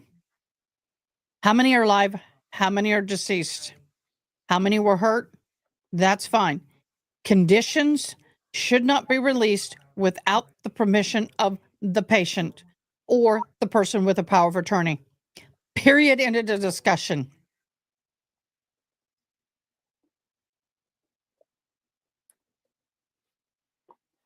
And I'm sorry, on my channel, I'm going to tell you like it is. That's it. I can neither. Well, actually, Andrielle, they can't say I can neither confirm or deny. Because when you do that, you just confirm that they were there, but you can't say they are. You can do that with certain things, but when it comes to patient health care, if they're saying that, that's wrong. I've been in the medical field. I'm not going to explain how I know everything because it's my private right. But I will tell you, if I'm in the hospital, I always keep mine private. People who need to know are contacted and know what room I'm in, and they know my number. But if I find out that somebody is saying I can neither confirm or deny, I'm going to be on their butt because I just confirmed that I'm there. And for these people's safety, they shouldn't say that at all. Thank you, Governor, and thank you for the question. I do understand that it's been on your radar since this morning. As it relates to the bollards on Bourbon Street, over 10 years ago, excuse me, okay, over 10 years ago, the city of New Orleans implemented an infrastructure project. Something just happened with the interpreter. She fussed at him. Watch, Diane. And I will tell you. Wait a minute. I've lost. As you understand it, it's. Thank you, Governor, and thank you for the question. I do understand that it's been on your radar since this cop morning. needs to give more room. As it relates to the bollards on Bourbon Street, over 10 years ago, excuse me, okay, over 10 years ago, the city of New Orleans implemented an infrastructure project placing bollards on Bourbon Street. Shortly thereafter, the malfunctions of those bollards ensued, from Mardi Gras beads on down. But the New Orleans Police Department, of course, deemed them inefficient because they did not operate the way that they were intended to do. Because the city of New Orleans is hosting Super Bowl this year, it gave the city of New Orleans an opportunity to go further and deeper with infrastructure improvements, as we've been talking about. Sorry, Miss. So as a result Dr. of Bullbutter, that, I didn't we know were you were able here. to build in. Dr. Bullbutter, if I was wrong, please correct me, but that's the way it is here. You say it has nothing to do with HIPAA? I'm talking about people asking. But anyway, we can agree to disagree. I don't mean to chase you off. I want to explain what just happened. This guy here, Mr. Kennedy, and this cop do not realize that he is working in tandem with her. He's coming forward to get ready to switch places. Kennedy wanted to know who he was. He tried to voice back, and this woman said, "Excuse me?" "Oh, okay." That was the exchange. Let me see it. I missed it. I replayed it once for you. I know. Well, you know me. Yeah, I know you. Okay, he starts to come forward here. Thank you, Governor. Dr. Bullbutter, thank you please go to for the Discord if you're question. still I do here. understand that it's been on your radar since this morning. As it relates to the bollards on Bourbon Street, over 10 years ago, excuse me, okay, over 10 years ago, the city of New Orleans implemented an infrastructure project placing bollards on Bourbon Street.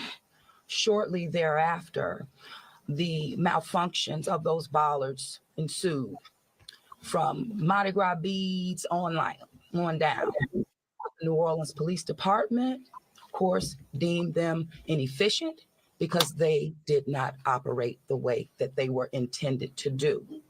Because the city of New Orleans is hosting Super Bowl this year, it gave the city of New Orleans an opportunity to go further and deeper with infrastructure improvements, as we've been talking about. So as a result of that, we were able to build in. Now they're pushing him back. Replacement into our Super Bowl infrastructure package. And because of that, the city of New Orleans has moved forward with that infrastructure that is nearing completion. Bollards were not up because they are near completion, with the expectation of being completed, of course, by Super Bowl, way before Super Bowl. But that is the reason.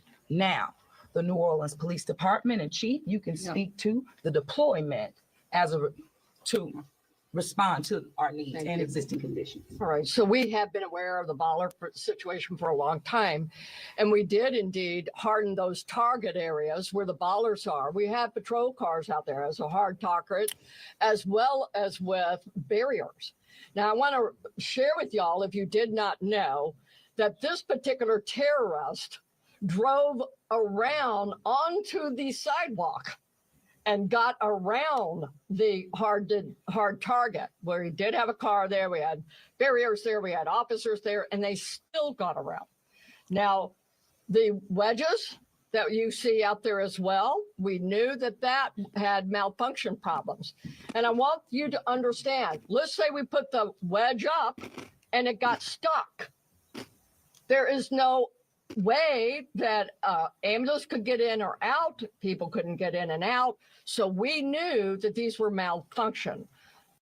They have the Sugar Bowl tomorrow, and they are hosting the Super Bowl. They are speaking of both. I was going French, deuce. The people are concerned about the Super Bowl security as well as tomorrow's Sugar Bowl. Super Bowl's coming up.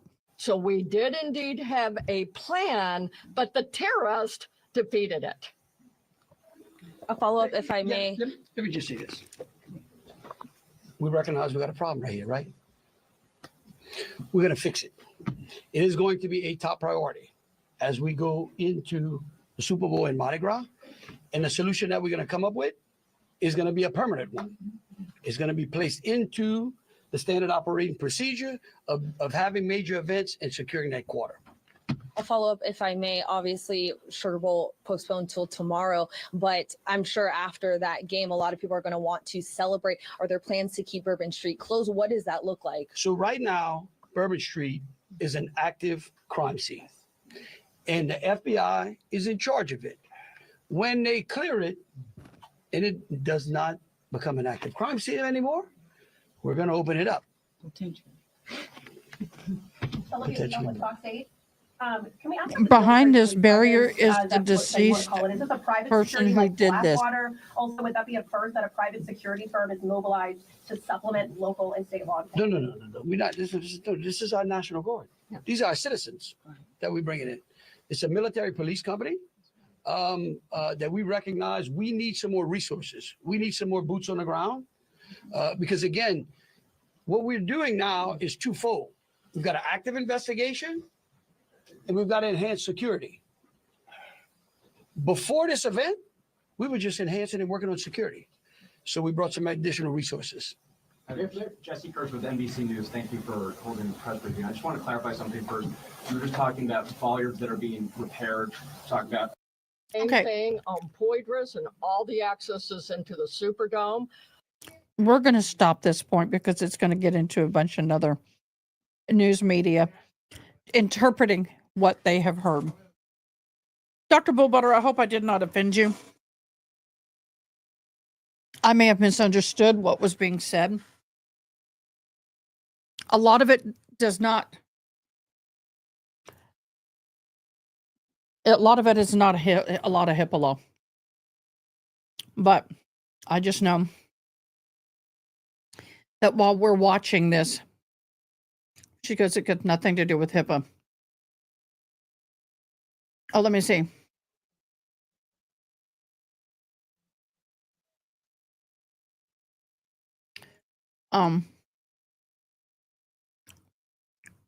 There's a lot of information that is HIPAA and a lot that's not HIPAA.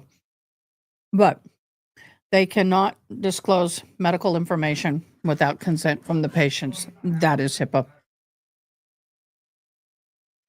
But sometimes in these situations, families will check that, or the patient will check that thing saying they can't give out information. Okay, we're going to move on. We've got photos of the perpetrator. And we got a video. Yeah. So I'm going to share the photo of this guy. Then he has a video we're going to watch. And it's making my stomach churn. This is the person who committed this crime.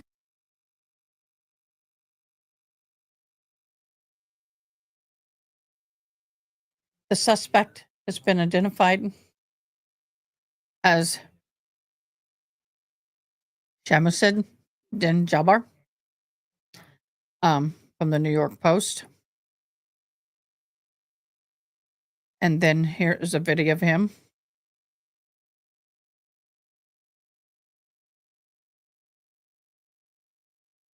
I'm trying to get it. Let me pull it up.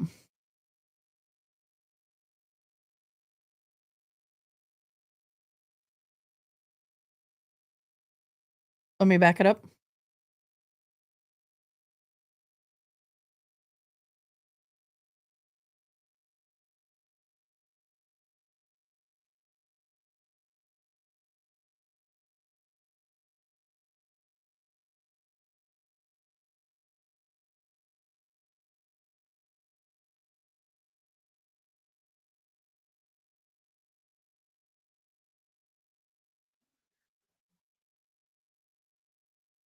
Oh, I tell you what, let me do this.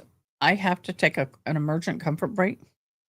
Let me get another news media up, and then I shall return. Okay, we're going to bring this up. Give me a break. Give me this up. One of them are IEDs. So this is going to take a long time to get through. It's not that they haven't done this type of thing before. They have. So there is a plan to go. I'm sure you've got resources out of Quantico, the FBI lab coming down to assist.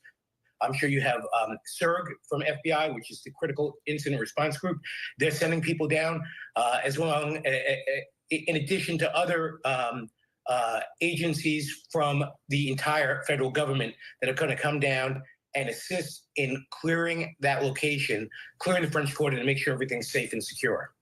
Yeah, and certainly the environment heightened right now because we know that there, again, are other events taking place today, the parade, the Sugar Bowl as well. Again, if you are just now joining us, we are on the air because of a horrific act on the first day of the year. At least 10 people killed, dozens more wounded in the hospital after police say a driver plowed into a crowd of people on Bourbon Street. The busy Bourbon Street happened this morning just after 3:15. Just as many people were celebrating and ringing in the new year. Also, a shootout between officers and this particular suspect. We understand that the suspect has died. Again, authorities are now still investigating this and will be continuing to investigate throughout the day here. We are expecting another update again at 11 a.m. Eastern time. And of course, we're going to continue to bring you that both on air and online. You can also find us on ABC News Live with the very latest. For this special report, Morgan Norwood. Happy New Year. This has been a...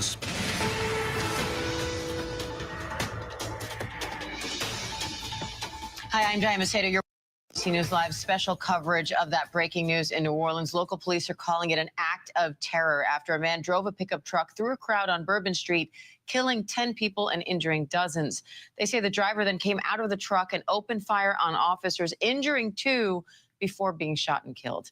Now the FBI is investigating. They say improvised devices were discovered in and around the scene of the attack. Those devices are now being tested. And the White House says President Biden has been briefed and has been in touch with the mayor of New Orleans. Jimmy Cothran, who witnessed the attack, joins me now to share more about it. Jimmy, first off, I'm so sorry that this is how you're starting off the year. I can't imagine how frightening this must have been. So can you take us through what you saw? We were heading, me and a friend of mine, he had never been there for New Year's, so why not today? We were heading towards Canal, coming from the other end of Bourbon, when it just looked like ahead of Future, us was we are something praying going for on. safe We travels. wasn't Let me know sure when you what, get there. so we Let me know when ducked you get off there into safe. the nightclub that was right there. Within 2 minutes of entering the building, 4 frantic girls pushed through security, ran in, and hid under tables. So we instantly, living here, and unfortunately with these circumstances, kind of figured it had to be a shooting or something not good. So we ran upstairs, and when we got on the balcony, um, what we saw was insanity. I mean, something out of a movie. The graphic nature of it, and it was unbelievable. We instantly counted, I'd say, 10 bodies, 6 clearly graphically deceased, and the others yelling with no one around. Everyone had just cleared the street completely. We couldn't understand why no one was helping. I am trained and certified, and they would not let us out. We just stood by and watched for several moments until it looked like what Karate was Cat Mom, go SWAT to or some type Discord, of please. military unit on foot was running down Bourbon with M16s towards where the suspect was going. There 100% were not any steel barricades put up. We had been up and down Bourbon since 8 p.m. and none of the steel barricades were up. That's how this criminal was able to go 70 miles an hour down Bourbon Street and cause this much damage. I want to bring in, Jimmy, stay with me because I do want to ask you a few more questions, but I also want to bring in our ABC News contributor and former FBI agent, Brad Garrett. Brad, local law enforcement is calling this terrorism. The FBI so far hasn't said that. Why is that? Because they want to make sure that that's what it is. Is this just another disgruntled person who was just angry and decided to kill a bunch of people? Or was he driven by some extremist ideology or philosophy? Now, the idea that he's got explosive devices, he comes out of the truck with a weapon and gets into a shootout with the police, certainly suggests something here beyond he's just disgruntled. There could be a mental health component. My sense is going to be this has been driven by some ideology of some sort. It could be ISIS. It could be a domestic terrorism. It's in the playbook of a lot of extremist groups to do car rammings. And unfortunately, I think that's why we're having more of them. And our senior investigative reporter, Aaron Katursky, is here with me on set now. Because, Aaron, I think Jimmy brings up a point that so many people are. We're going to try this again because this video is interesting. Let me see if I can get it.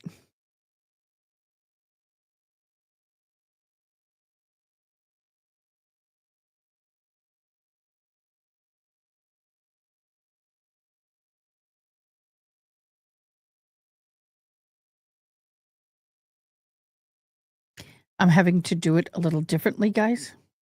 Good evening. I'm Shamsuddin Okay. Can Jabbar, you hear property manager with Blue Meadow Properties and team lead at the Midas Group at Core Realty. Hello, I just want to Angela. say hello and let you know a little bit about me. So I'm born and raised in Beaumont, Texas, and now live in Houston. And I've been here all my life, with the exception of traveling for the military, where I spent 10 years as a human resources specialist and IT specialist, where I learned the meaning of great service and what it means to be responsive and take everything seriously, dotting I's and crossing T's to make sure that things go off without a hit. That's the extent of the video that we have.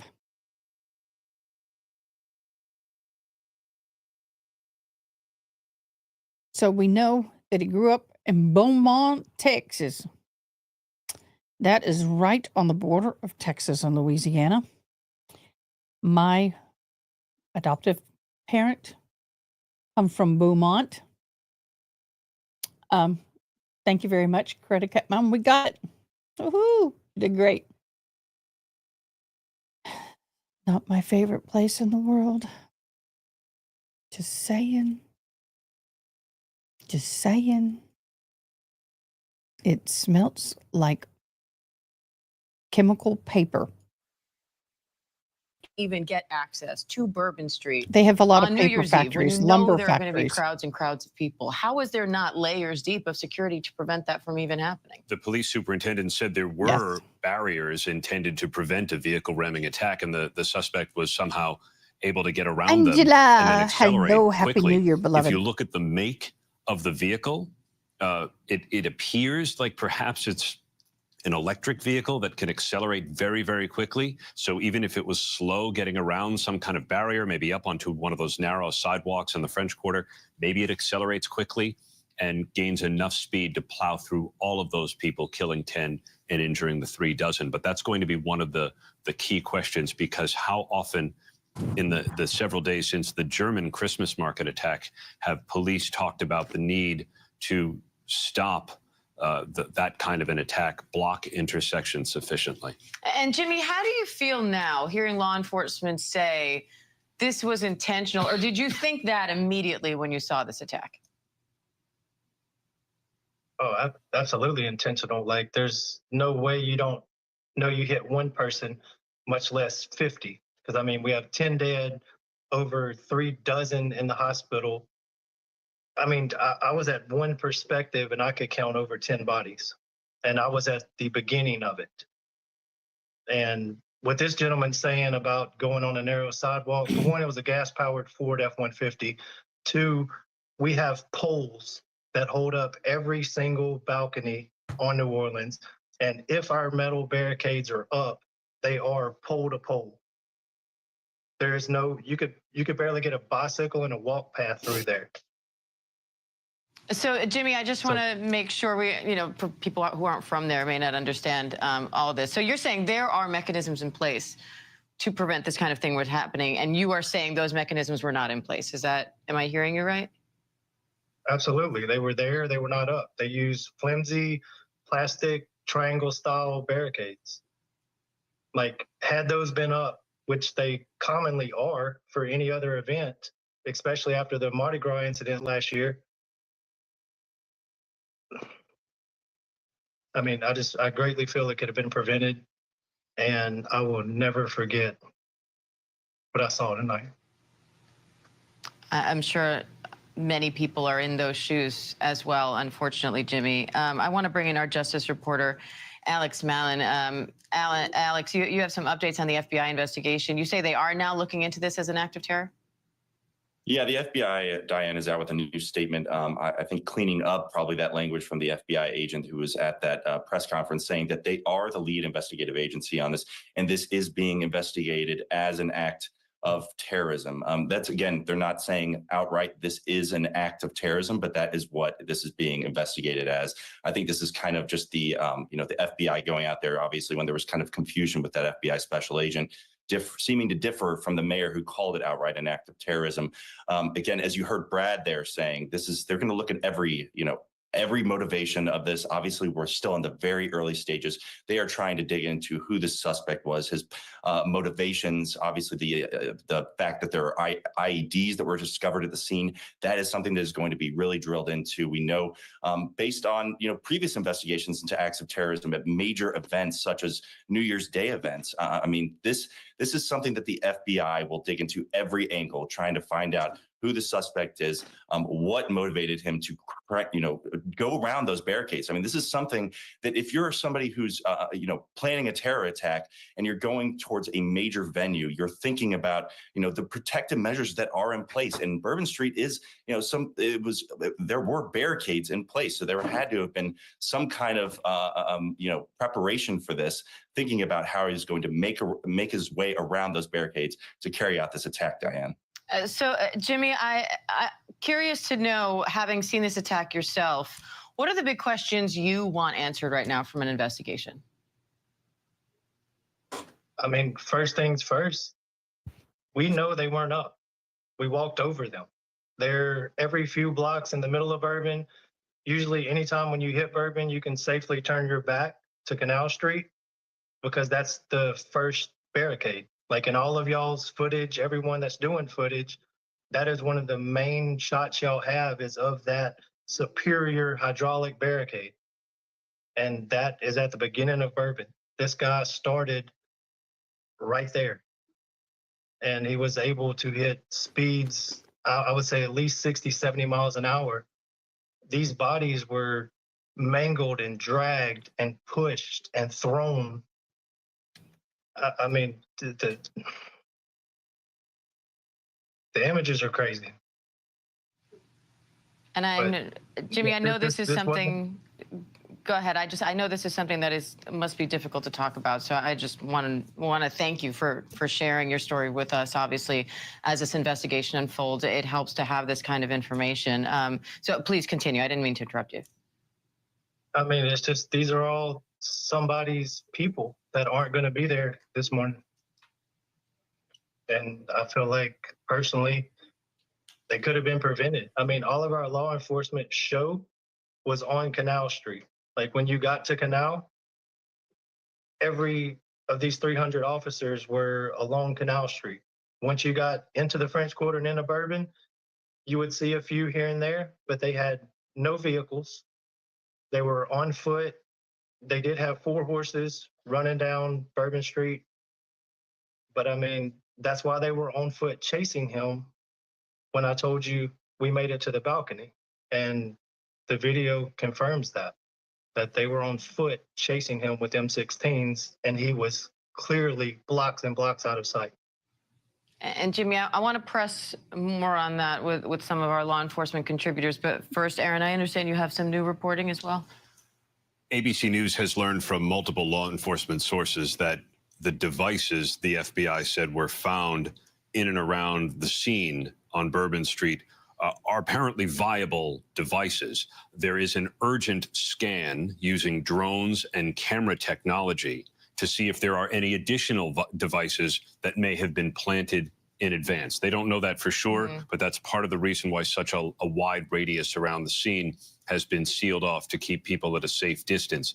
The viable devices are going to be destroyed. I think they may have even detonated 1 or 2 of them already.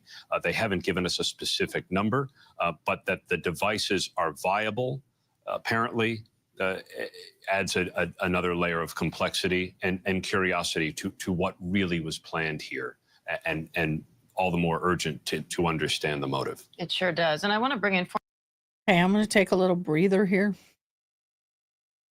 I need to take a little breath for myself, but I want to show some images.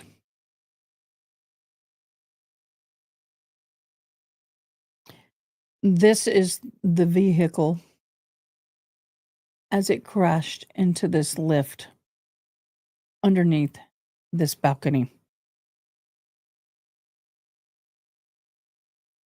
This is the vehicle that they're talking about, just so you know. Okay. There's another view of it from this end. And here's the front of the truck. That is a massive impact on that vehicle. Look at that. That is a 70 mile an hour. Okay, we're going to go back to the news.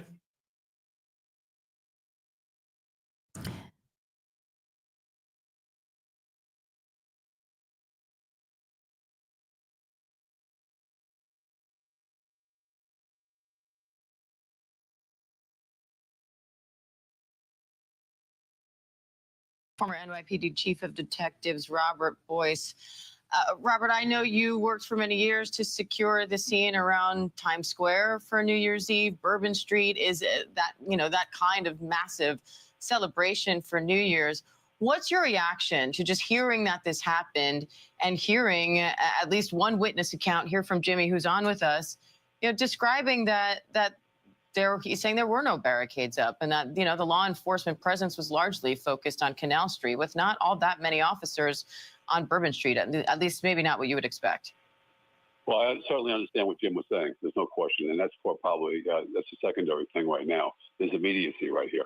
You still have an active crime scene with threats, and so if you have these devices, these IEDs there, you have to identify them as best you can and neutralize them. And you can also determine the level of sophistication. Might tell you if it's a lone wolf type of actor, and that's what they're looking at right now. Additionally, there's also additional investigative avenues to get him identified. The gun he had, the serial number, the car he had, the serial number, and as well as on the bin, and the license plate. So that's going on right now, and I see a strong parallel with the Halloween vehicle-borne attack in New York City, where he had secondary weapons. He was messaging with a black flag. All these are going towards that. But right now, there's an immediate thing to secure the area, and there are decisions that have to be made to go forward into the day with the Sugar Bowl and maybe reroute the parade route. And the same thing with Cypress. Just less than a mile away, we were at that evening after the attack, which was in the afternoon. We had the Halloween Day parade, which is a big event in New York City. It went forward nonetheless. So that's the decision the mayor has to make, and other people as well. Can they still do this? Can they still go on, knowing in the shadow of this horrific attack? But right now, there's a sense of immediacy right now. They're looking at drilling down on these devices, and if he planned it, if there are any more, it's questionable as well. Getting this bad actor identified, that's a secondary arm of the investigation, but it's really important to do because it leads to so many other things, exactly who he is and his phone, whatever's at the scene at this point. Those things are happening right now. This immediacy, the critique later on, which is justified critique, will be in the aftermath of this thing. Getting this fellow ID'd and going forward and making sure you've knocked down every little bit of safety thing you can. That's important. If you're a local law enforcement, right now it's the investigative preliminary. It's going to protocol. It's the FBI. Nonetheless, you're still acting. The police there are still a major part of this investigation. Aaron, how big is the threat at this point with these devices out there? Well, potential devices, I guess we should say. They do want to see if they can see any more. So that's why they're using drone technology, cameras. And I think they also, like they do in most of these kinds of investigations, need to account for the possibility of an additional individual that may have participated, because this does seem fairly complex. The idea that there was a vehicle ramming followed by gunfire on responding officers that wounded 2 New Orleans police officers, and then the improvised devices, viable devices, sources are now telling us, that were found in and around the scene. That's a complex operation that undoubtedly took some degree of planning, and I'm sure Bob or Brad or Rich Frankel or whoever would know more. But I think the authorities may have to are probably looking at some of the camera footage to see if there was anything they see that's suspicious in advance of the vehicle ramming, because if they did find all these devices, who put them there? Yeah, all right. You mentioned Rich Frankel. I want to bring in ABC News contributor, former FBI special agent here. Rich, how do they go about this now, particularly with the suspect dead? How do they go about trying to find out if there are more devices out there and what the motive was? Yeah, so as far as going for more devices immediately, they're going to be going out with all the different agencies, both federal and state, local, and really just canvassing, doing a sweep of the entire area. Everything that's been left behind on the streets is going to have to be cleared. Anyone who dropped their bag, that's going to have to be cleared. They're going to have to go into crevices on the streets and see if anything was placed there. What they are also going to be doing is seeing if this is using this term lone wolf. Is he by himself? Did he plan this by himself? Did he act by himself? And is there anyone else after the fact that may now want to do something on his behalf as part of a larger conspiracy? We don't know. He could be, this lone individual who planned it all out, built the IEDs, and then did the act himself, committed the act of what we believe now is terrorism. that could be one way it went down. The other is that he did plan it with other people. Other people assisted him in the planning phase, maybe assisted him in the actual attack this morning, or are ready to do other attacks going forward. So this is by no means the end of what happened. The FBI and all the other agencies are going to be looking forward, trying to track everything they can about this individual, who he hung out with, who he knows, who he's on social media with, everything about him, because they want to find out, is this a larger conspiracy or is it an act of one person? And I want to bring in our chief investigative reporter, Josh Margolin, as well. He's following the investigation closely. Josh, the big question is still how this happened, and not only for all the reasons we've already stated, but also just the heightened fear of vehicle attacks around the holidays. Well, absolutely, and as we're hearing from the eyewitness that we've spoken to, the limited amount of law enforcement and barriers toward a vehicle getting into the French Quarter, that's going to be a key piece of the after action review. Why would that be? We know that for months, law enforcement and intelligence officials in the United States have been warning local law enforcement that vehicle ramming is a serious concern. Lone offenders are a serious concern. Put them together, they can do a lot of damage. They can kill a lot of people, and then even so, they're hard to stop because obviously one person thinking about something is not like a plot among 6 or 7 different people. So why would a place like New Orleans not take the proper precautions? Not saying they didn't, but that's going to be a question. For instance, last night in New York City, because of the threat environment, because of the issues that are out there, the NYPD froze a bigger piece of Manhattan than ever before. Last year and this year, they closed off a huge portion of Manhattan right in the center of the island. It totally blocked up traffic and caused all sorts of other kinds of getting around problems, but it was in order to protect the event. And then we saw that nothing happened last night in New York City, and we saw that there were dump trucks full of sand and garbage trucks and other kinds of blocker vehicles. We know that in Las Vegas and San Francisco with big events, similar types of measures were put in place. This was the threat going into the holiday season that law enforcement knew to be on the lookout for.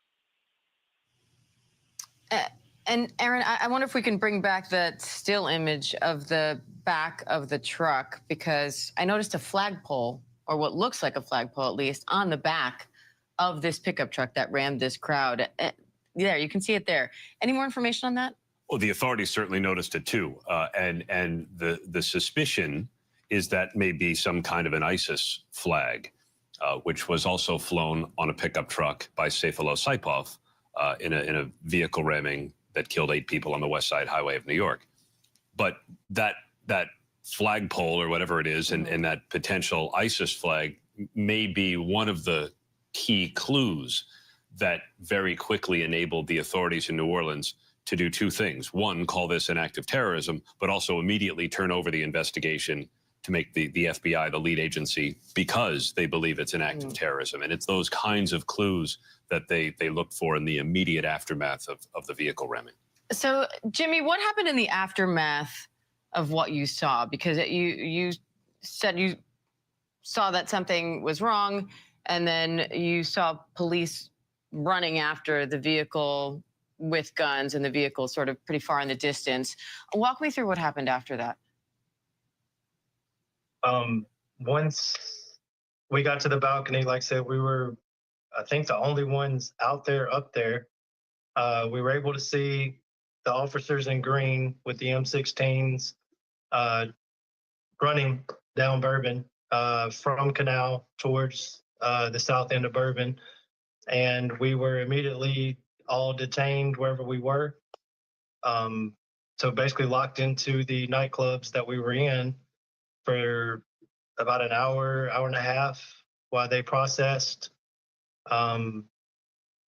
with really no word of anything. We didn't hear about any of the explosives. We didn't hear anything about a terrorist. We were all assuming drunk driver at first. And then everybody just kind of started putting stories together. And then all of a sudden, the doors open, police storm in, start grabbing us physically and telling us to get out. And the bodies were all, of course, still there. They just had pink sheets on them. Y'all have access to my Facebook footage. You've used some there. And we were just manhandled out of the scene, down a side street, through several police tapes and basically a police wall of physical policemen. None of us were able to gather our friends or groups. We were just shot through these bodies as if nothing happened, to just go about our day. Brad, where does this investigation go from here? Ian obviously is the suspect. And I would assume at this point they've ID'd him. Hopefully they're in his house. They're starting to get into his social media, because if this, and it certainly has the feeling of a terrorist-driven attack, is what are the links? In other words, who has he communicated with? Are there other people that are connected to this, either directly or indirectly? Typically, IEDs are built, manually built. Did he know how to do that? Did he have somebody build them for him? So in other words, you're looking for the tentacles of this case off of him. Is he a lone actor? That may well be the case, or perhaps not. Or did he have secondary help as he moved along? So it's extremely important to gather all that as quickly as possible. In particular, Diane, knowing of all these other events in New Orleans today, is this an isolated lone extremist actor, or is he tied to someone else? And how did he get to this point? Now, that's secondary, figuring out what motivated him or radicalized him, if that's relevant. But they're going to be looking for that too. But the key is, what relevant information can they gather about him today, right now, to make sure this is isolated to him? And Aaron, how big is the concern for copycats at this point? Because anytime we see a mass casualty event, we worry about that. And this is a big day in New Orleans, not only New Year's Eve, but also preparing for the Sugar Bowl. I mean, this seems like a copycat, doesn't it? Based on other vehicle ramming attacks that we've seen, and shooting at cops and planting improvised devices. I mean, the police haven't said what the exact motivation may have been, but all of these things seem to be out of, terror type propaganda playbook. And there's been an increase of it of late that police have picked up online, calling for attacks, particularly in the West. But you're right about the additional events in New Orleans. There's supposed to be a parade. Then the Sugar Bowl is tonight in New Orleans. And I thought it was a curious piece of messaging from the authorities and the mayor to say, just go on about your day. Well, that's not possible in the French Quarter today, especially with the possibility of additional devices that police are looking for, even as they detonate the ones they've found to make sure they're not going to do anything untoward. So they will have to call in, as they said they would, additional officers to secure the events as they happen, and make sure that those things are going to be as safe and secure as possible. And Jimmy, I have to wrap up, but I want to quickly give you the final word. What do you want people to know, and what are your big questions now? If I have one thing to say to people, it is tomorrow is never promised. Love today, cherish what you have, and we can always do better. Like this, in my opinion, maybe wouldn't be 100% preventable, but it was 90% preventable on damage if the right measures were in place. Well, Jimmy, again, so sorry for what you had to witness here. Nobody should have to see what you saw, but we thank you for sharing your story with us. Yes, ma'am. Glad to be alive. And Aaron, Brad, Mark, Jimmy, thank you all. And we are getting another look at that scene on Bourbon Street from a live stream footage from an Earth Cam when the incident happened. We'll show you that and more on this story right after this break.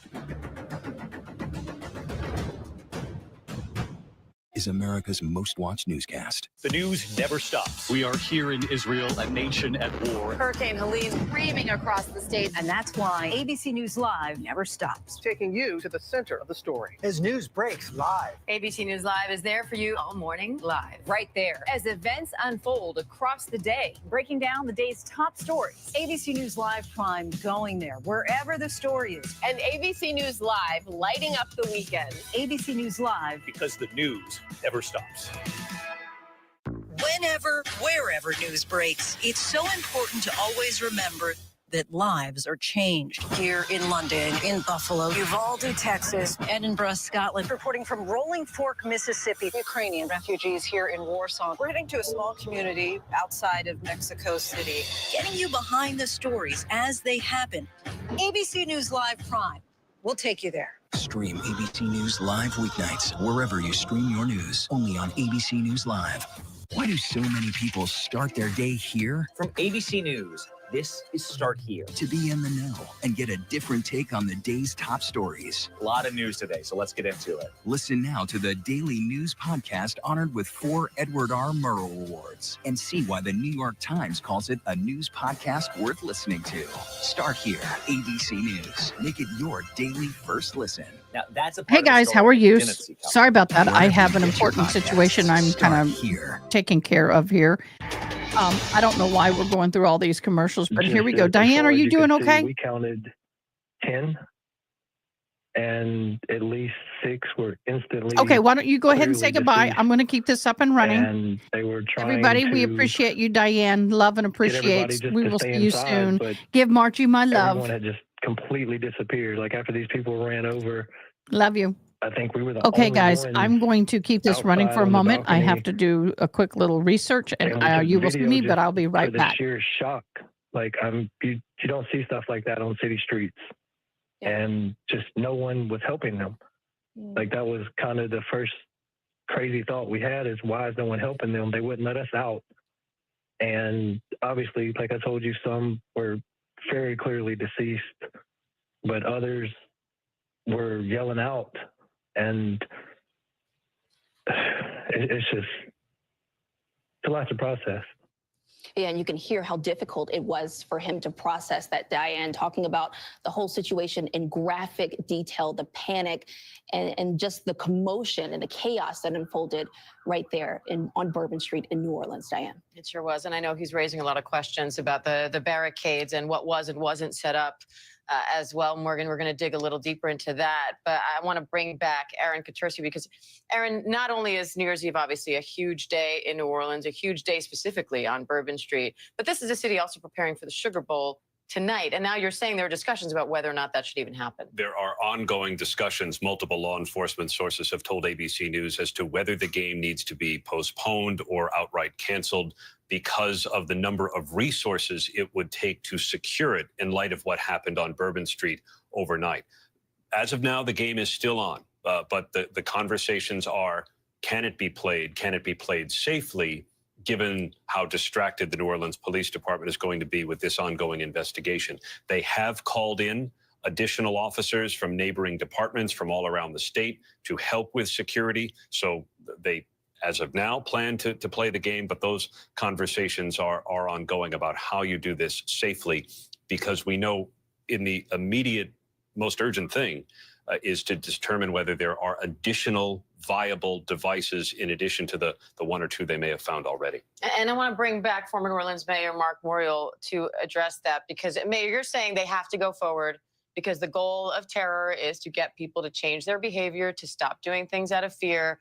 But how can New Orleans guarantee that they can put on the Sugar Bowl tonight in a safe way with all the factors that Aaron just mentioned? And looking even further than that, how can they guarantee they can do the Super Bowl safely if they can't prevent a pickup truck from driving onto Bourbon Street on New Year's Eve? So let me answer the second question first, because there's a historic example. I was mayor in 2001 when we were going to host the Super Bowl in January, February of 2002. And at that time, the Super Bowl became a national homeland security event. What that did is it triggered federal law enforcement and law enforcement around the country to come in and work with the New Orleans Police Department to harden, strengthen, and expand the security in connection with the Super Bowl. And that's been standard operating procedure for Super Bowls. Super Bowls are somewhat different than a college football game, although it be a bowl game. If there is thought to postpone the game for a day or two, one thing that is implicated is you have visitors from Georgia, visitors from Notre Dame who are there, who have paid to come to New Orleans, who are staying in hotel rooms at some expense to themselves. You've got to weigh the impact on them as well. Certainly, security is number one, but I do have great confidence that if law enforcement, federal, state, and local work together, they can ensure security for the Sugar Bowl.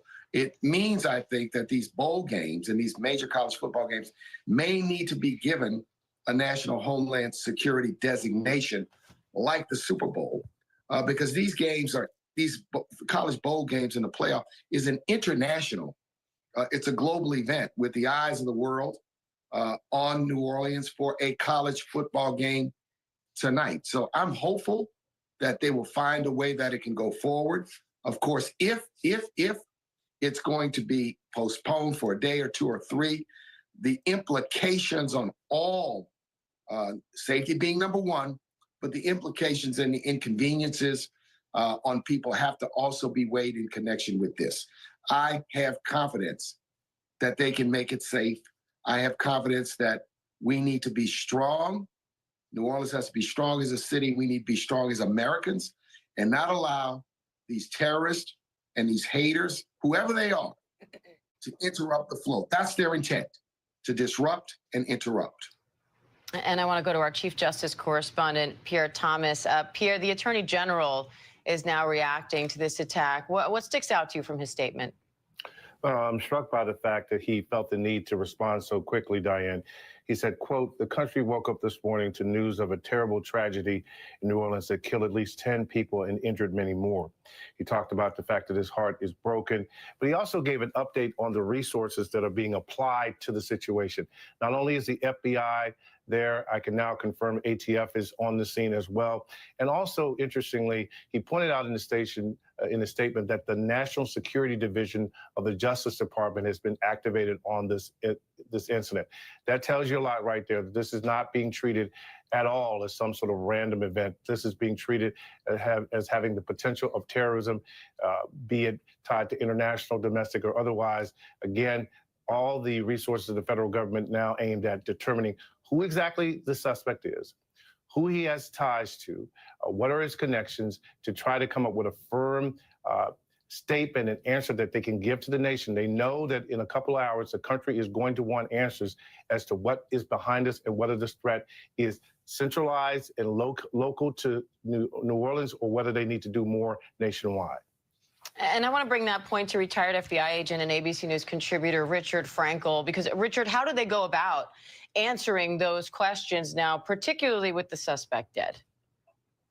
So they're going to be going through everything in the suspect's life. They're going to be going back to everything that he has done, everyone he has touched, everyone he's communicated with, social media, where he works.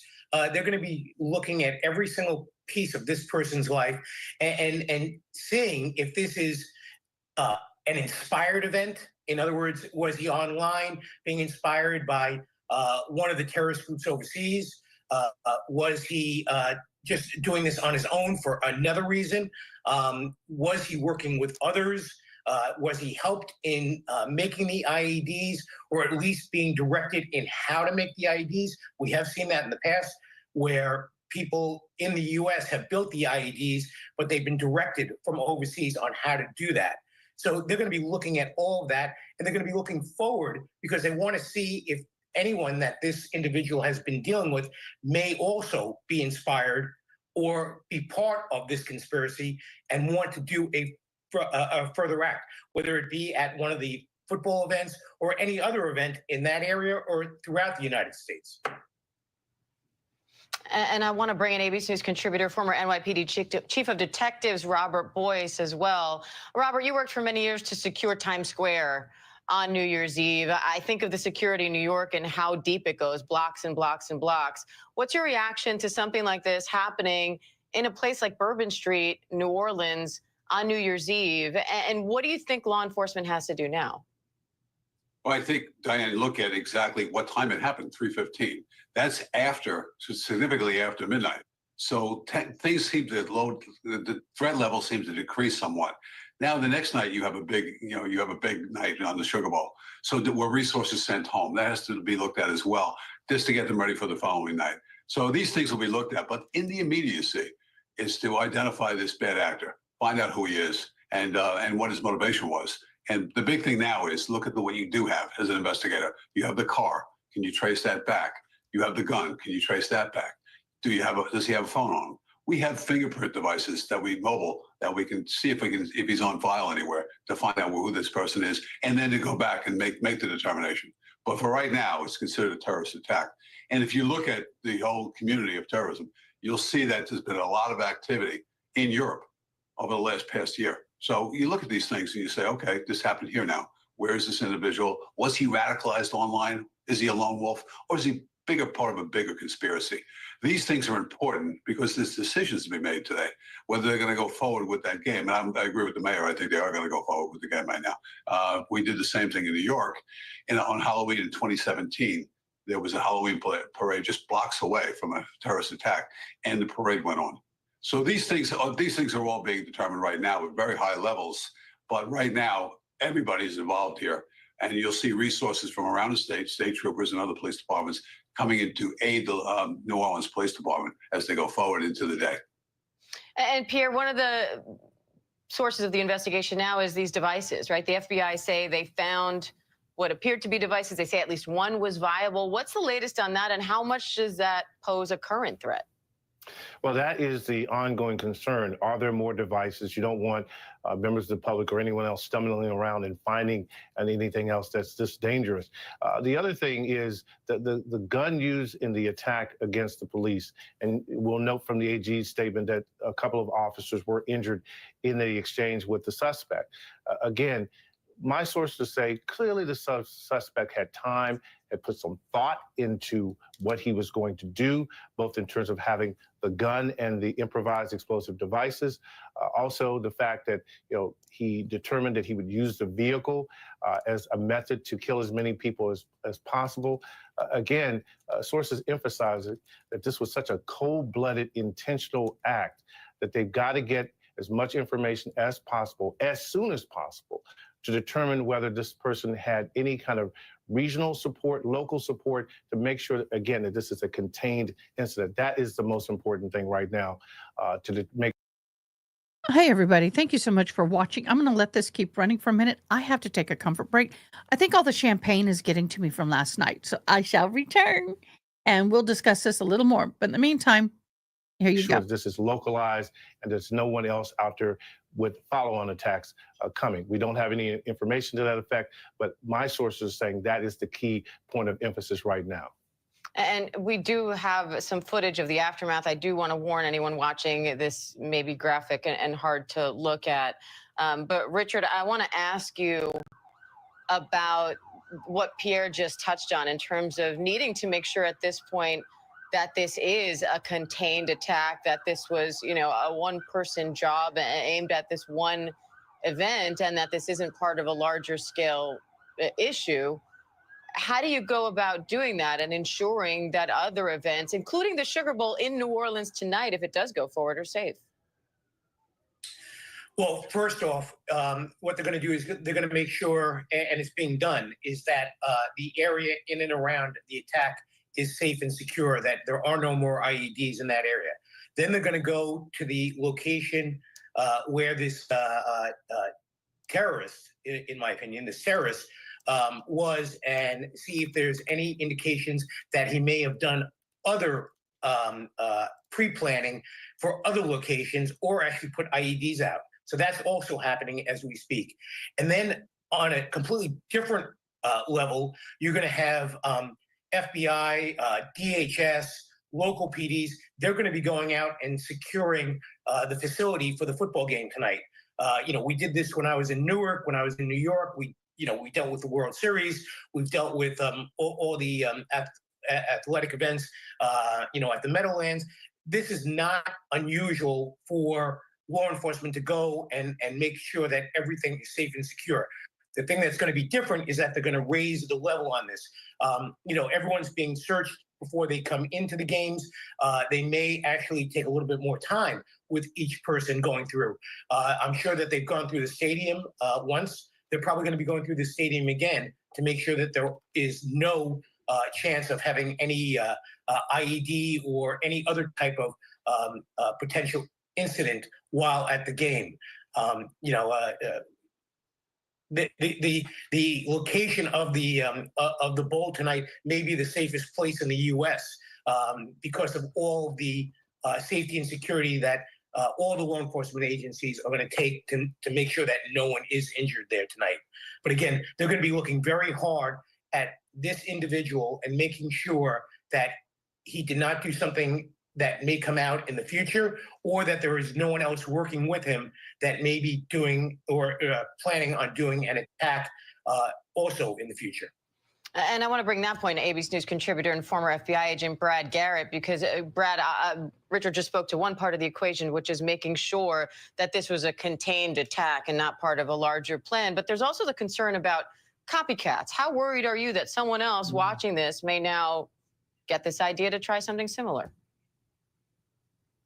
I'm seriously concerned. I mean, just think about a few days ago, we were talking about this horrible attack in Germany of a car ramming. The problem, Diane, is that car ramming is sadly so easy to do. It's a low-tech event. That's why ISIS, for example, promotes it. You can radicalize lone individuals to go do it. We'll see if that fits this case at all. And you just find an opening. You find a spot like the guy did in Germany to launch the attack. I mean, yes, he planned it, it looks like. I mean, he had IEDs, he had a weapon.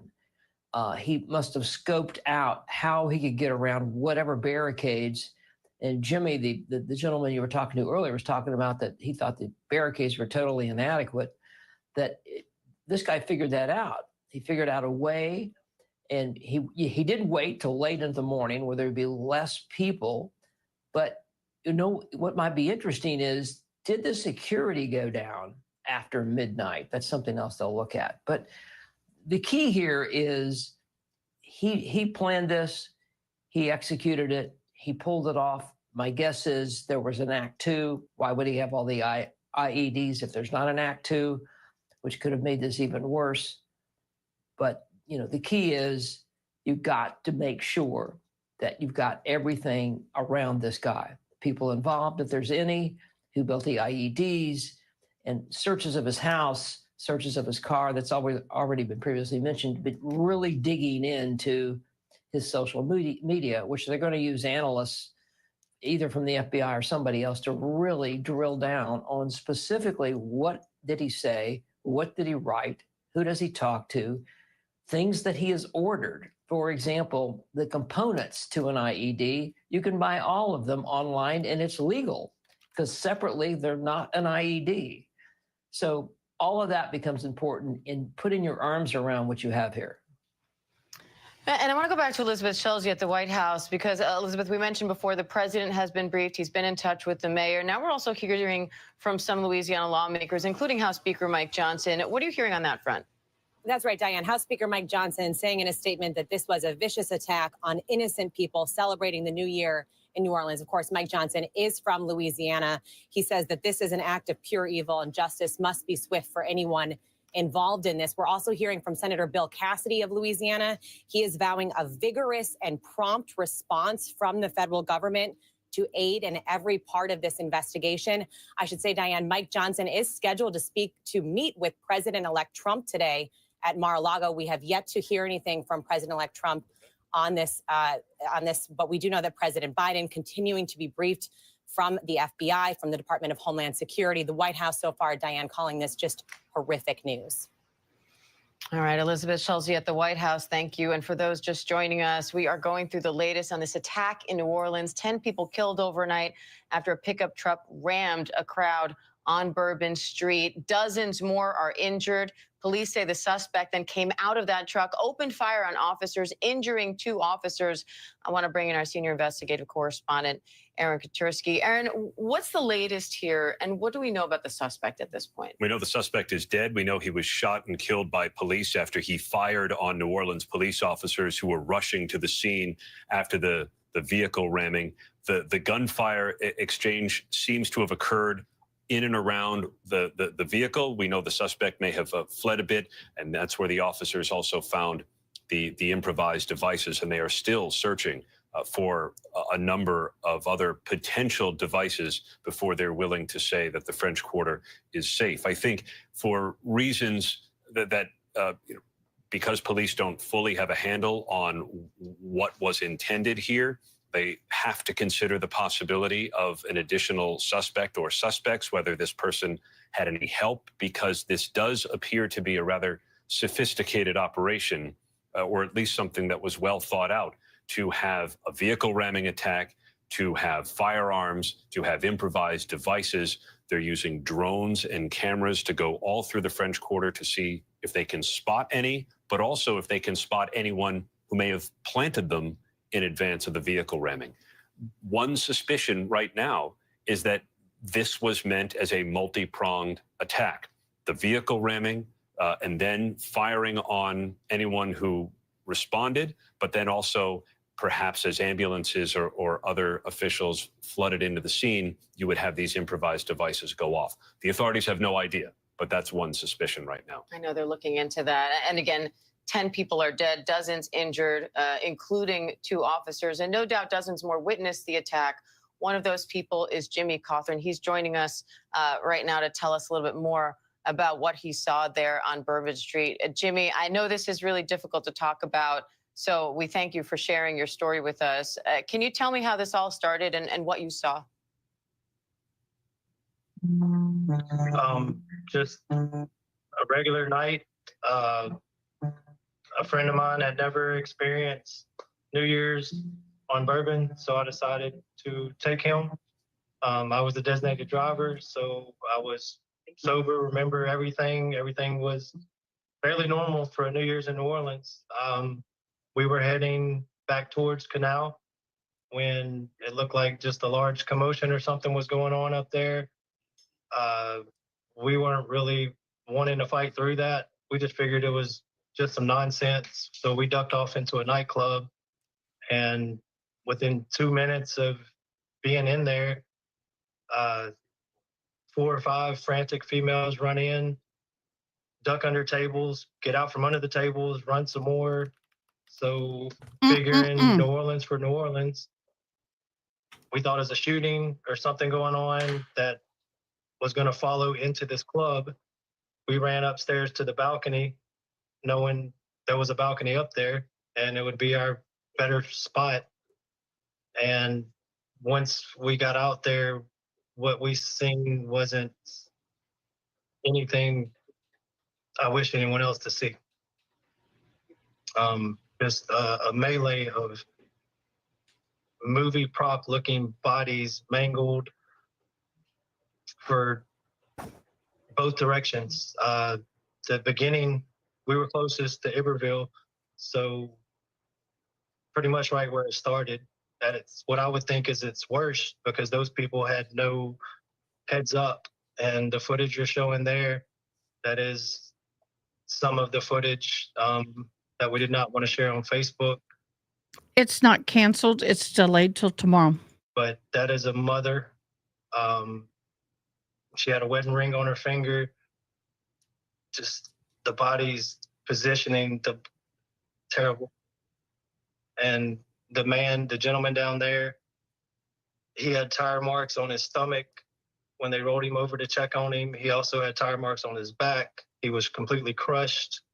I mean, there was an easy 6 instantly visibly deceased, just based on body position and blood and more graphic details.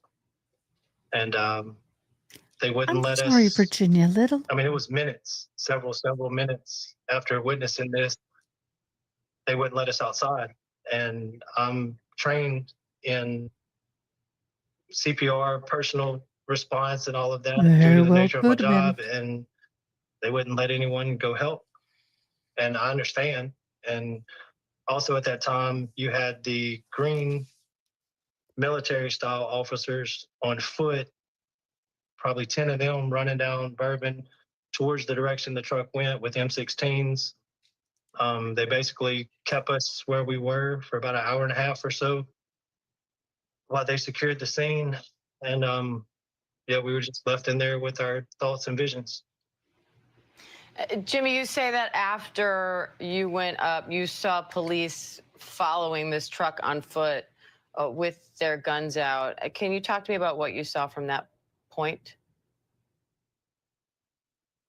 Those green officers there, several like them, I can't say if it's those exact ones, but at least 10 of those were coming from Canal on foot, M16s, ready position, down Bourbon. But the truck was completely out of sight. And you said you initially thought it might be a drunk driver. What's your reaction now to hearing law enforcement say this not only was... Are you talking about the Tesla truck exploding in Vegas? Yeah, I saw the video. an intentional act, but they're investigating it? Okay, guys, I'm going to switch to this. This, I think, is a little bit more updated. Mexico, what we're learning. A gunfight at Target sends shoppers scrambling for safety. People were running towards the aisles, so people were hiding towards the clothes. Why 2 security guards? Wait, my bad. I want to thank everybody for joining me. I really appreciate you so very much. Did not want to do this live today. Don't want to be having to do this, but it is what it is. Let me see if this is the latest.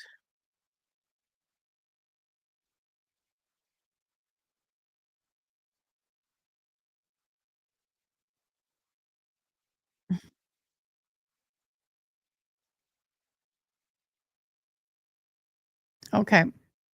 I'm finding more updated stuff. This is 20 minutes ago. And who they say intentionally drove a truck into a crowd of people in New Orleans who were celebrating the new year. At least 10 people are dead, at least 24 are hurt. Investigators have identified the suspect as 42-year-old Shamsa Din Jabbar, a U.S. citizen from Texas.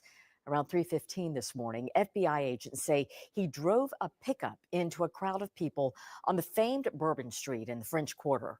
Moments later, investigators say he got out of the truck and fired shots at police. They returned fire and killed him.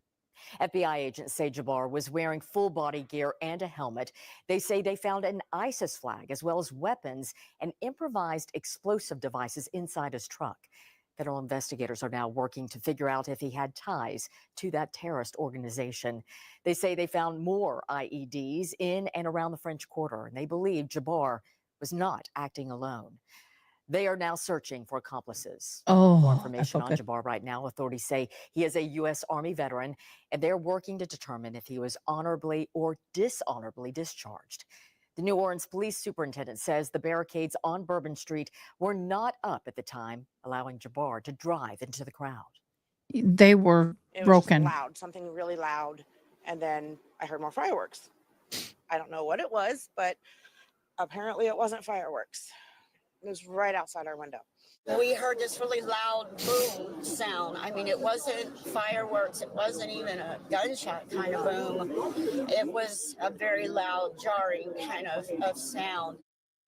It is a very busy time of the year in the city of New Orleans, with Mardi Gras festivities beginning as early as this weekend. Georgia and Notre Dame, they were scheduled to play in the Sugar Bowl tonight in New Orleans. That game now postponed until tomorrow night. University of Georgia officials say one of their students is among those injured. Thank you for being here today and for your patience. First, I want to acknowledge the victims of today's horrific attack. The FBI and our partners are working diligently to investigate and find answers on behalf of the victims, the citizens and residents of Louisiana, and everyone visiting the city. I'm going to provide you some facts and information about what we do know. I know that all of you will have questions, and we will try to provide some answers, but this is an ongoing investigation that's rapidly evolving. So there are some questions I will be unable to answer at this time. The FBI is the lead investigative agency, and we're investigating this as an attack of terrorism along with our partners. Today at approximately 3:15 a.m. Central Standard Time, an individual drove a pickup truck into a crowd on Bourbon Street in New Orleans, killing at least 10 individuals and injuring dozens more. After hitting the crowd, he exited the vehicle and fired upon local law enforcement. Law enforcement returned fire and the subject was pronounced deceased at the scene. 2 law enforcement officers were injured and transported to local hospitals. The subject has been identified as 42-year-old Samsud Dim Jabbar, a U.S.-born citizen from Texas. He was driving a Ford pickup truck, which appears to be rented, and we are working to confirm how the subject came in possession of this vehicle. An ISIS flag was located on the trailer hitch of the vehicle, and the FBI is working to determine the subject's potential associations and affiliations with terrorist organizations. Weapons and potential improvised explosive devices, IEDs, were located in the subject's vehicle. Other potential IEDs were also located in the French Quarter. As of now, 2 IEDs have been found and rendered safe. The FBI Special Agent bomb technicians, as well as our local law enforcement partners, have been working to determine if any of these devices are viable, and they will work to render those devices safe. I don't like hearing The he's from my FBI, home state. we are working with our partners to investigate this as an act of terrorism. We're aggressively running down all of the leads to identify the possible subject's associates. We're working to ensure that there is no further threat. We do not believe that Jabbar was solely responsible. We are aggressively running down every lead, including those of his known associates. That's why we need the public's help. We are asking if anybody has any interactions with Samsud Dim Jabbar in the last 72 hours that you contact us. The FBI is asking the public's help. We're asking anyone who has information, video, or pictures to provide it to the FBI. We have set up a digital tip line as well as our 1-800 number, 1-800-CALL-FBI. Please provide us with any information that can assist us in this investigation. Once again, thank you for your patience and assistance. For an updated statements or information, please check the FBI's website and our social media accounts. I will now turn over to Mayor Cantrell.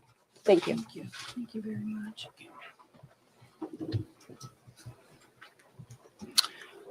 Thank you, Agent Duncan, for your leadership and the full support of the FBI. First and foremost, I want to express my deepest condolences to the families and loved ones that were impacted by this tragedy on Bourbon Street and in the heart of the city of New Orleans. And I know that the entire New Orleans City Council grieves along right with me, no doubt about that, and our people and our families. My priority will continue to be to ensure that victims that remain on Bourbon Street now will be serviced and removed as soon as possible. But as stated, the FBI is in charge of this investigation and are doing everything necessary to make this happen. I also want to acknowledge hearing from President Biden, all of our federal partners, but most importantly, calling Governor Landry this morning, responded with haste. And we do say thank you. And of course, a demonstration of a unified support is right here in this room. That's how we collectively responded to this tragedy in the city of New Orleans. The mission now is to facilitate, support, and coordinate safety procedures to keep our residents and our visitors safe. I've gone to the hospital along with Chief Kirkpatrick to visit our police officers, and considering their injuries, they're doing well. As I mentioned, this investigation is ongoing, and the FBI remains the lead in the investigation. It is an active crime scene as well. We are committed, no doubt, to uncovering all details surrounding this tragedy. And we're taking every necessary step to put even more safety procedures in place, especially given the nature of the investigation. I'm going to ask people to do not go around our secured area if there is no essential need to do so. It matters, and again, it is an active crime scene. I also want you all to know that the Greater New Orleans Foundation has set up a fund to assist victims, and that information will be provided to you. Thank you, Ganoff. Again, I want to thank this unified team. We're leaning in. We will be relentless, and we will do everything that it takes to render real justice. This team will. I want to also just thank our citizens for your heartfelt prayers. New Orleans is a world-class city, and I can say that I've heard from world leaders all this morning and up until now, in addition to my brother and sister mayors across this country. They're calling, they're responding, and they're standing with the city of New Orleans. And what they always say and want me to reiterate, they understand the resilience of this community. And we're strong in that regard. And I will say second to none. So with that, I'm going to turn it over to our governor. And as I mentioned, who has not wavered any in leaning in, providing the necessary support, and standing right here with me. And I say, thank you, Governor. And I know the First Lady is standing with us as well. Thank you, Madam Mayor. Thank you. Again, I want to thank the mayor. Since about 3:45 this morning, when she called me, we have all been working just around the clock to both secure the city and to solve this act. You know, again, I want to reiterate that our prayers go out with all of those who have been affected by this tragedy. I want to thank our law enforcement officers. I want to thank our medical personnel. I want to thank our first responders. And most importantly, I want to thank the two New Orleans police officers who not only laid their life on the line, but were able to eliminate the threat this morning. Let me say, we have made public safety a state priority from day one. And I think that if you look around. Okay, we've already seen this multiple times. And like I've said, they keep promising protecting and everyone being safe. I struggle with that comment. Let's touch base with some of the comments here. It is noted that they said the barricades were down due to damage, beads and dirt and grime getting stuck. And in preparations for Super Bowl, they were going to clean and reinforce and fix. So that's why some of those barricades were down. Thank you so much, Angela. Yes, this has been very difficult. Can't believe this is how our year is starting. Yep. Yes, she did speak this morning.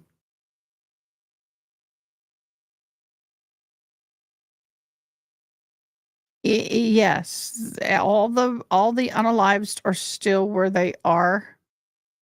For the investigation, it is a shame. I mean, it's horrible, but it's something they have to do. I do have a picture on our Discord of the actual suspect unalived, and it was placed, and I am not going to share that here. It is too graphic. But in our Discord, in the members chat, if you want to see it, I think it's there. Is it there? Who posted it to me? No, that was in our private chat. Whoever posted that, let me see. I'm looking. Whoever posted the image of the perpetrator or suspect. There's a lot of stuff in our Discord. Do me a favor, y'all. If you need to communicate with me, go to in your mod. Please do so in live communication. Otherwise, everybody put anything under mod chat. I mean, under member chat. There are a lot of police cars. As posted it. Okay, Karate Cat Mom posted it. Yeah, it is in the members chat. You're welcome to go look if you wish. We do have a video that was a Cybertruck exploded in front of the Trump Towers in Las Vegas. It was a big explosion, y'all. Yep. The picture of him is going to be everywhere. My concern is usually someone who does something like this is really not acting alone. I think that they are suspecting that he did not act alone, but we won't know until the investigation is done. I really appreciate some of the comments that were made by Mr. Kennedy and some of the people, but that's why I have bulletproof vests, and I do. Here is our Discord. Yeah, I'm sure the photo that you placed is not on the front page. If it is, I would be utterly shocked. And I'm going to share this page here. Turn it back on and get us back. I know y'all are just wanting to hear, so I'm being somewhat quiet. It's difficult trying to be talk politics respectful here, but they're talking. Explain where the failure happened with the FBI, but I think that this is a situation that's a little difficult to follow. Yeah, you mean with the infrastructure? Yes. Yes, the infrastructure. Now, of course, Governor Mitch or Mayor Mitch Landrieu. Yes. Okay, I want to in see this. Houston, possibly on He is Crescent 42 Creek years old, Drive, U.S. according to citizen, public Texas, records, and ISIS flag was found in his then vehicle. at some point rented that truck, drove to New Orleans, either alone or with other people, and then rented an Airbnb, we believe, according to law enforcement sources, in the St. Roch neighborhood here in New Orleans. And we saw, of course, that heavy police presence around that house earlier today. There was a fire at that house. We believe that may be related to some possible explosive devices or some sort of evidence that was found there. It's unclear how that fire started or when they put it out, but we do know that the ATF was heavily involved in that operation here in New Orleans in the St. Roch neighborhood. So you could assume that, you know, they are concerned that there may be some sort of bombs or weapons involved and that were present at that house here just outside the French Quarter, really, for those who don't know the geography. St. Roch neighborhood's right outside New Orleans. Right outside the French Quarter, rather. Yeah, so I mean, they were really close. And can you talk about the other IEDs? I know we had David Hammer in earlier, and they detonated two of them, but apparently, did we discover if they were actual IEDs that were found, or similar to a pipe bomb or anything? So yeah, I don't know what kind of they're improvised explosive devices, so they could be anything really. But what we heard from the FBI at the news conference at 1 o'clock was that there are at least two that were found and neutralized. They were detonated. Now, we did hear reports that there were other things that were blown up or, you know, detonated around the French Quarter at different locations. It's unclear whether or not those things that were targeted by investigators were actually devices that were explosive, or if it was just something else that was like a suspicious package or something.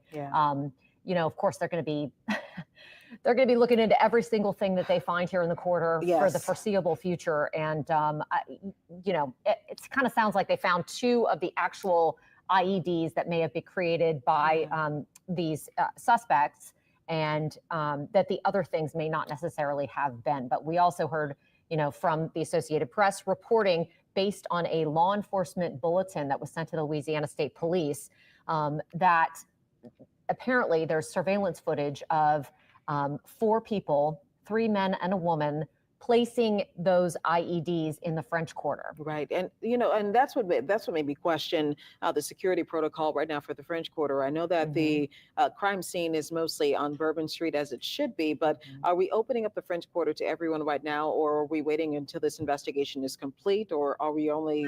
How long will people have to shelter in place before they can leave safely and go somewhere else? When I came into work, this morning, there were tons of people out walking around in the quarter. Right.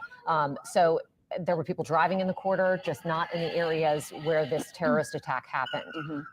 So you would think that other parts of the quarter are open for business right now. I mean, I think we could probably just kind of step outside and see whether or not that's the case now. We're in the quarter ourselves. Right. Yeah. We're right there. But we obviously haven't had a chance to do that. So, but I don't know. It sounds like, the governor, all of our law enforcement leaders have said they really want people to stay away from the area as long as they can. Now, we have 60,000 people in town for the Sugar Bowl. Right. And for New Year's Eve, there's probably an additional number on top of that. Right. So those tourists have to go somewhere. They need a place to eat. So you would think that at least some of the restaurants and things are back open. Right. I know Louisiana is big enough. New Orleans is big enough. Don't access certain areas. I was told that we have some video earlier. We have Meg Ferris at a blood center that was over in Metairie because they said they needed assistance. When you have that many people in the hospital with critical injuries, and obviously you hope that they have some support. According to Meg Ferris, the blood center said that there are at least 40 people in line at the Metairie location giving blood, and they reported this morning and showed video of, and I saw this when I arrived, empty refrigerators of blood, and that is because it's the holidays, and right now a lot of people, and look, people, that's the thing about New Orleans. They made a call that we needed the help, and they needed people to donate blood, and you have people that are already standing out there ready to support and to give blood. So this is again the one in Metairie. They had a long line of people that were there hoping to support. Those 35 people or 30 people that are still in the hospital, and we're hoping that they get the support that they need as we learn about these victims, though. An 18-year-old young lady who came from Gulfport just to celebrate with us, a former star athlete, rather. From Princeton and St. Thomas More over in Lafayette. Yeah. I mean, you just hear these stories. They're just tragic. Everybody was just out and about having a great time last night, early this morning, which is what we want people to do. And this suspect, Jabbar, decided that he was going to just make this a horrible start to 2025. Yeah, and this is Reggie Hunter. He was one of our victims that was killed. Tiger Besh, another victim that was identified and taken, and we have more victims that are still, they're trying to reach out to families because you have people who might not necessarily know what's going on. I know I have some people who are reaching out to me in several parts of not just here. I've had people reach out from Ireland, from the UK, from Boston, from all over the place, asking what's going on and trying to figure out what's happening. But this marks the beginning of the new year in America for a lot of people, this terrorist attack that's now tied to New Orleans forever. Yeah, and it's called terrorism for a reason. It's terrifying. And I think a lot of people just want to help any way they can and find some sort of peace and solace in knowing that they're trying to make the situation better. As this investigation unfolds and continues, there are obviously national security ramifications that could be associated with this attack. And so with the FBI involved, with the president actively engaged and watching the investigation, I don't like that circle thing blinking in the background. Like I said, ramifications to what's going on with this. So lots of interest here locally and all over the world. And I know a lot of people are joining us on WWL Plus to check it out, check out our coverage. So, all right. We're going to hop over here. Then we'll hop back over there in a second. Between the UGA Bulldogs and the Notre Dame Fighting Irish has been postponed, as Connor mentioned, as a result of the attack. That game was originally supposed to be played later tonight. Fox 5 Sports' Miles Garrett has been in New Orleans for the Sugar Bowl. Miles, just such a horrific thing to happen, not only because it disrupted the game, obviously because of the lives that were lost, but just really tragic in the midst of what should have been a really celebratory time. What's the mood there where you are right now? Yeah, just under 24 hours ago, fans and media members alike from all across the country, including New Orleans residents themselves, were all here in New Orleans gearing up for that Sugar Bowl game that was supposed to take place today right here in New Orleans. It all changes almost instantaneously. Last night, a terrorist attack that happens just behind me on Bourbon Street, perhaps New Orleans' most famous street. We're here right now on Canal Street where this happened. As you can see just behind me, a lot of police presence, a lot of police tape.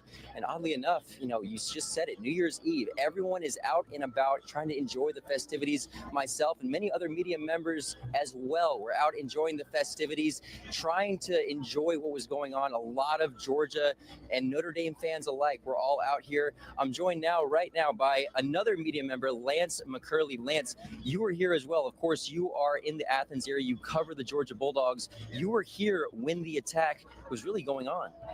Yeah, so I was at Pat O'Brien's around. Ronnie, can you research that for me?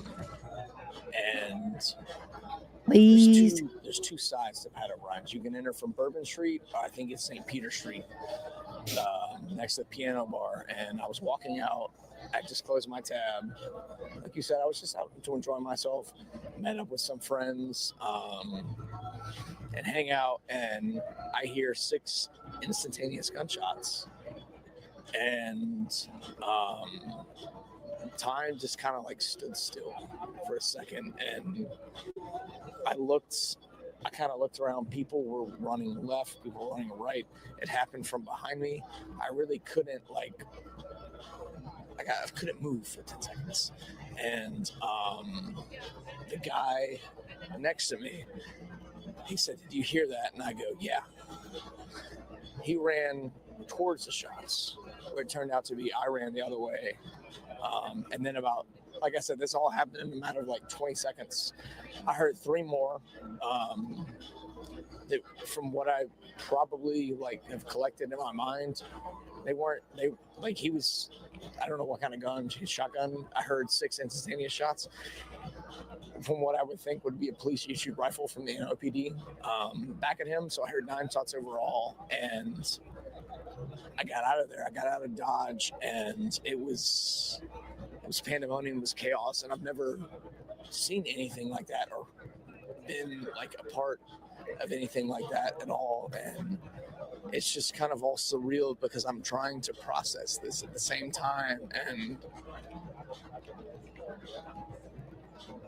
And I woke up this morning. I got back at probably 3:30.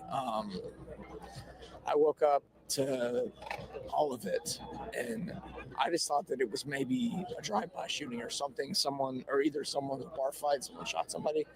I did not realize that 10 people were dead and 35 at the time were injured.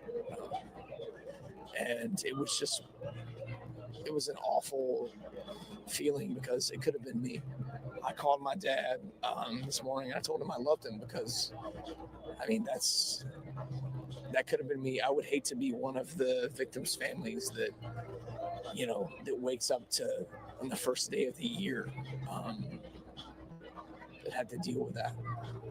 Absolutely. You can really understand the gravity of the situation that's occurred here in New Orleans. Still, you think about the football game that's still being potentially played tomorrow. Still plenty more to figure out here in New Orleans. Again, right here at the crime scene, Bourbon Street is just behind me. We're still trying to figure out more details. We're going to have plenty more information coming up here on Fox 5 News at 4 o'clock and 5 and 6, of course. But for now, here reporting live on Canal Street, I'm Miles Garrett for Fox 5 News.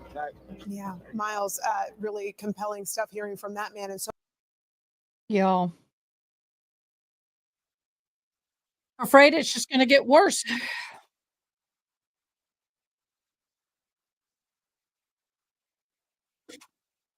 Oh.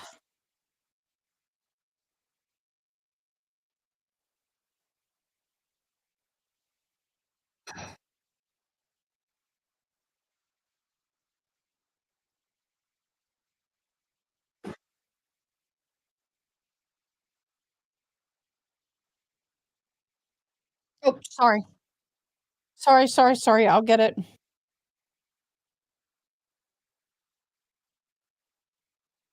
Repairs, and that has a lot of people wondering, New Year's Eve, the Sugar Bowl, why were they down, or why was there not some other precaution put into place? Still a lot of questions around this incident. Many of the victims, their families are going through an incredibly difficult day today. We have identified a few of those victims. Nakira Dito, she is a Mississippi teenager, and then Tiger Besh, a Baton Rouge father. The University of Georgia also tweeted saying that they had a student injured in the attack and was in critical condition. Of course, we know the Sugar Bowl has been postponed. So definitely a difficult day here for our city. You can see this Louisiana State Police trooper still has the street blocked off. We've talked to a number of people that live around the area, or they have Airbnbs down the street, and they haven't been able to get back. They're having to find other options, getting hotel rooms. So definitely a difficult day for the city. One thing I don't think people realize, and I wish I was there, the Red Cross can help these people find lodging and even pay for their lodging because of this disaster if they're not able to access their accommodations. Just saying. If you know anybody there who can't get back to their hotel room and is not going to have a place to sleep tonight, contact the Red Cross. At least 10 people were killed, 30 at least injured. So a really dark way to start the new year here in New Orleans. Reporting live from the French Quarter, Amelia Strahan, WWL, Louisiana. All right, Amelia, thank you so much for that update. Taking a look at basically some of the updates that we're getting from as this time goes by. You can talk about the ramifications when it comes to security and political ramifications. There have been calls for people to testify before Congress to talk about what happened here today and what they, obviously it's difficult to talk politics here, but they're talking about asking them to explain where the failure happened with the FBI. But I think that this is a situation that's a little difficult to follow. Yeah, you mean with the infrastructure? Yes. Yes, the infrastructure. Now, of course, Mayor Mitch Landrieu. Yes. It's been a long day. Former Mayor Mitch Landrieu later became the sort of infrastructure czar for the United States. Right. Now, Landrieu is the one who coordinated the Bollard project that had those bollards installed on Bourbon Street to, in theory, prevent an attack like this from happening. Right. Now, there have been questions about whether or not those bollards have been really worthwhile or functional since they were installed back in 2017, 2018 timeframe. And that's when Mitch Landrieu was mayor. So I think there are going to be a lot of questions for him in particular about whether or not that project was done adequately and sufficiently, whether or not more should have been done. And secondly, of course, we heard questions asked of Mayor LaToya Cantrell. Why is it taking until now to try and fix those if that is a problem when we have the Super Bowl knocking on our door? Right. And the Sugar Bowl this weekend, obviously, New Year's Eve, all these major events that are happening. We do know that they just got a big chunk of money from the state to carry out these infrastructure projects around town because of the Super Bowl. So that's why they now, now have the money to do it. There must be something in the air in the studio. Yeah. In this situation, everybody's going to nitpick and ask those tough questions because people want to know if there's a way that this could have been prevented. Yeah, I was going to say, I think a lot of people are asking if this event could have been prevented. And I think that it's important to ask all those questions, like what could we have done, and what do we need to do moving forward? That's why I question exactly what the security protocol is going to be, because we have a lot of people who are questioning if those bollards and what you're seeing now, the movable bollards, and if you have something that people can just push to the side and do whatever they want to do with, which I'm sure law enforcement won't allow that to happen. But if you have things that they don't feel like will prevent an attack like this from happening, then what can you put in place? And you also have to think about the fact, Governor Jeff Landry said something, and this is very much a reality. Anything could have been the target of a terrorist attack. Yes. And so you have the fleur-de-lis drop that was in Jackson Square by Jack's Brewery. That could have easily of the people that were gathered there to watch for that could have easily been the target of an attack if someone wanted to try it. So it's unfortunate that you don't know necessarily when this is going to happen. That's when you can rely on maybe intelligence to kind of catch that before it gets this far. But since this has happened, I figure what lessons are we going to learn from it so that we can make sure that if there are attempts from this happening again, we can at least try our best to prevent it. I think you said something very key in that there are questions about whether or not there were intelligence failures here. Right. If there were any red flags that were missed. If this was in fact a terrorist attack, as we believe that it is, that may have ties to some sort of extremist organization and terror group, then what were the intelligence failures that led to this? And I think those are some of the bigger picture questions that are going to be asked in the coming days and weeks. Yes. Right now, the big question is, who were the other people that the FBI believes were involved in this attack? Where are they, and can police and law enforcement catch them? And that's the hard part about it, and that's the part that has a lot of people concerned. The fact that we have investigators on video who say that they've seen these people place devices in different parts of the French Quarter. Luckily, they were able to recover these devices. The big question is, are there more? Did it go, and did they place them anywhere else throughout the city? And also, why New Orleans? If you're driving from Houston, which is a major city, a much larger city, and passing through other cities to get here, I'm wondering what made us a target here. I don't know. That's a great question too. And it doesn't appear that this suspect had any ties to New Orleans specifically. Right. We do know that he's a U.S. Army veteran. We're unsure whether or not he was honorably or dishonorably discharged from the U.S. Army. And the FBI said today that they're working to confirm those details about his background. We know that there is an active search underway and an active operation happening in Houston right now. As investigators start to really look into Shamsuddin Jabbar, which is the suspect who now police say is deceased. All right, right now you're getting a look at him. Apparently, I'm being told that this is from a 2020 arrest, a previous arrest. And if you can tell me, right, from Fort Bend County. Fort Bend County and near Houston. So this is from an arrest then, and not necessarily knowing exactly what this arrest was for, but it shows that he has had a previous history with law enforcement. And I think that we heard FBI say a little bit earlier that we don't know if he was honorably or dishonorably discharged from the military, but he is from Houston. He's he's a Houston resident, and he was a part of the U.S. military. Whether he has any affiliation or connection to any terrorist organizations outside of our country, we're not aware of that. Or if we're looking at extremism or someone who is just a copycat, we don't necessarily know who this is. Right. We're still waiting for more information regarding the attack that happened in Germany, which was horrific, which was a Christmas attack as well. People trying to figure out exactly who this person was and why he chose to attack this organization, to attack those people there. Yeah. Now, the FBI did say in a statement earlier today that the flag that was on the back of the truck, it was on a PVC pipe flying in the back end of the pickup truck that was used in this attack, that it was an ISIS flag. Again, they're still trying to determine whether or not he had any direct association with that terrorist organization, or whether or not that was something that he, did on his own. Right. And now when I say did on his own, the FBI has said that they are confident that he did not act alone. Right. One of the reasons for that is what the AP, the Associated Press, has been reporting based on a Louisiana State Police law enforcement bulletin that said that law enforcement has seen at least 4 individuals placing those improvised explosive devices in areas of the French Quarter. And those 4 people are who they believe all carried out this attack and those IED placements. Now, that law enforcement bulletin also said that there were IEDs in coolers in the back of the vehicle that were found after he crashed into the vehicle and had a shootout with police that left him dead. There were coolers that were wired for remote detonation.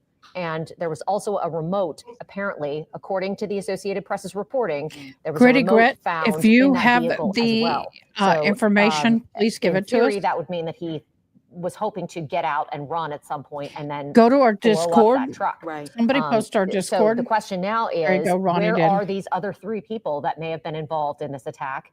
Have police track them down? We You can know post from the link talking- here and I can pull it. I do, from talking to my law enforcement sources today, that they have been following leads all morning long in trying to track those people down. So I think that something that works in their favor, in investigators' favor in this case, is that you pretty much can't go anywhere in the French Quarter without being on camera. Everywhere. And there has been a concerted effort over the years to install high definition cameras all over the quarter so that law enforcement agencies can track any suspects that commit any kind of crimes in our most populated area. A perfect example of that is a shooting that happened on Royal Street recently, where Yeah. several people were shot outside of a restaurant, and they were able to quickly make an arrest, especially when you had someone who was committed a crime with an ankle monitor on. Yes, Yeah. absolutely. And I think the New Orleans Crime Network, the crime center, also has the ability to use, I believe, facial recognition software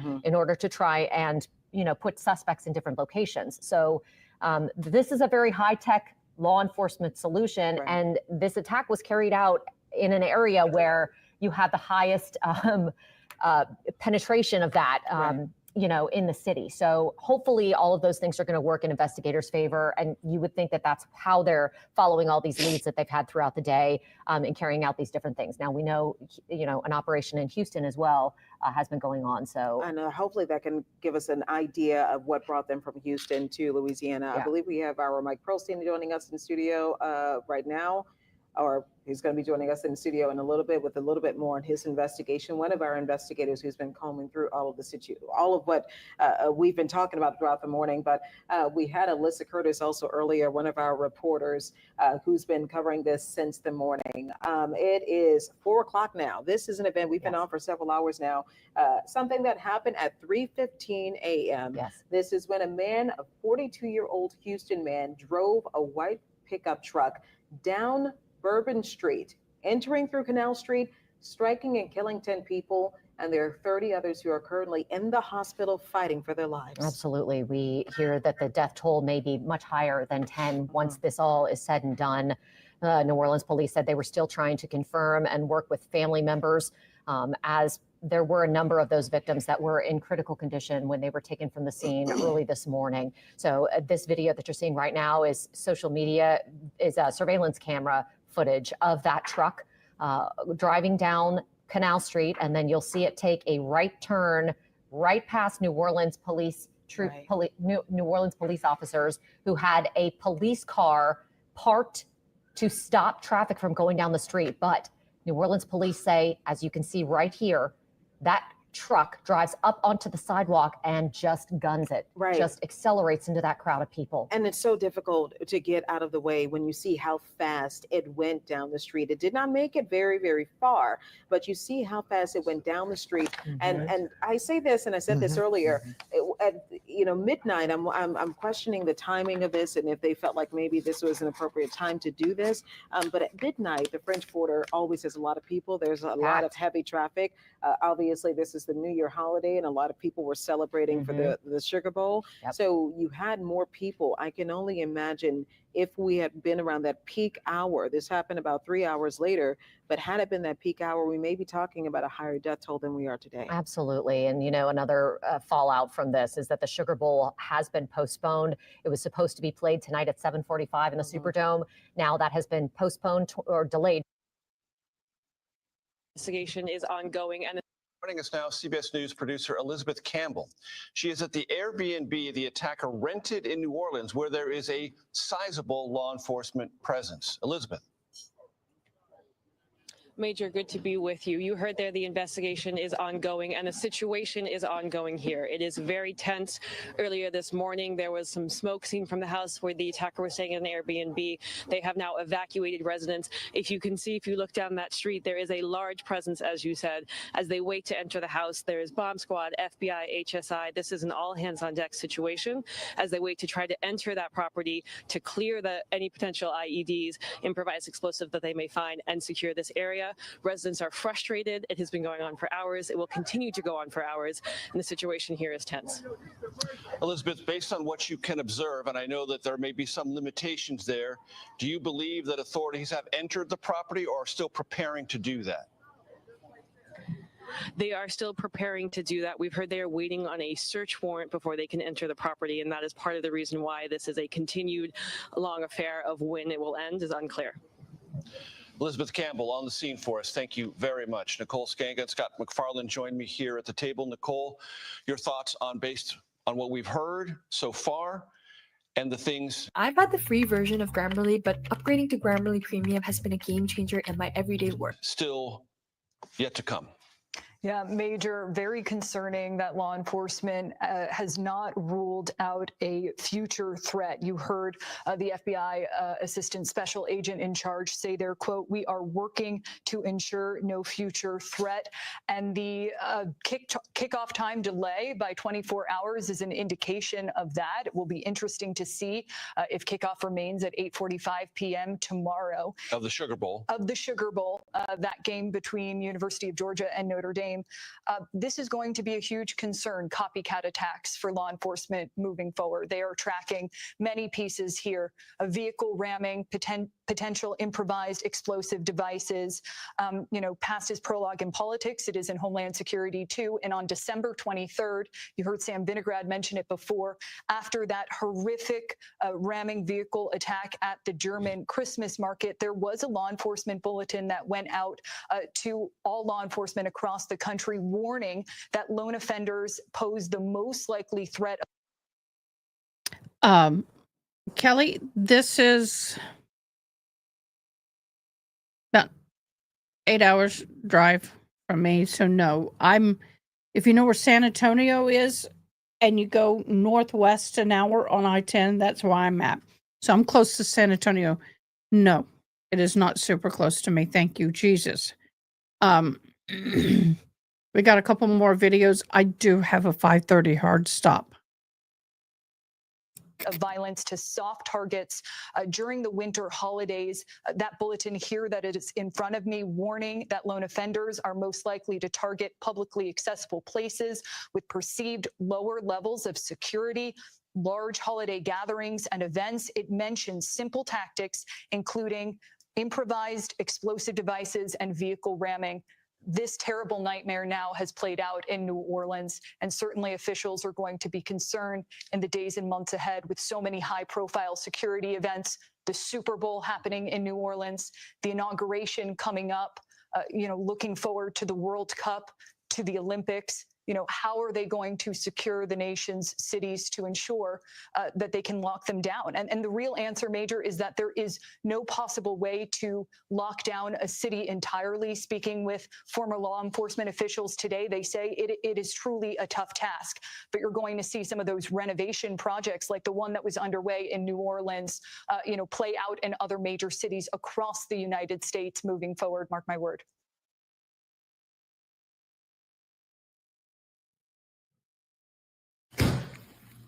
Oops, sorry about that. Let's start this.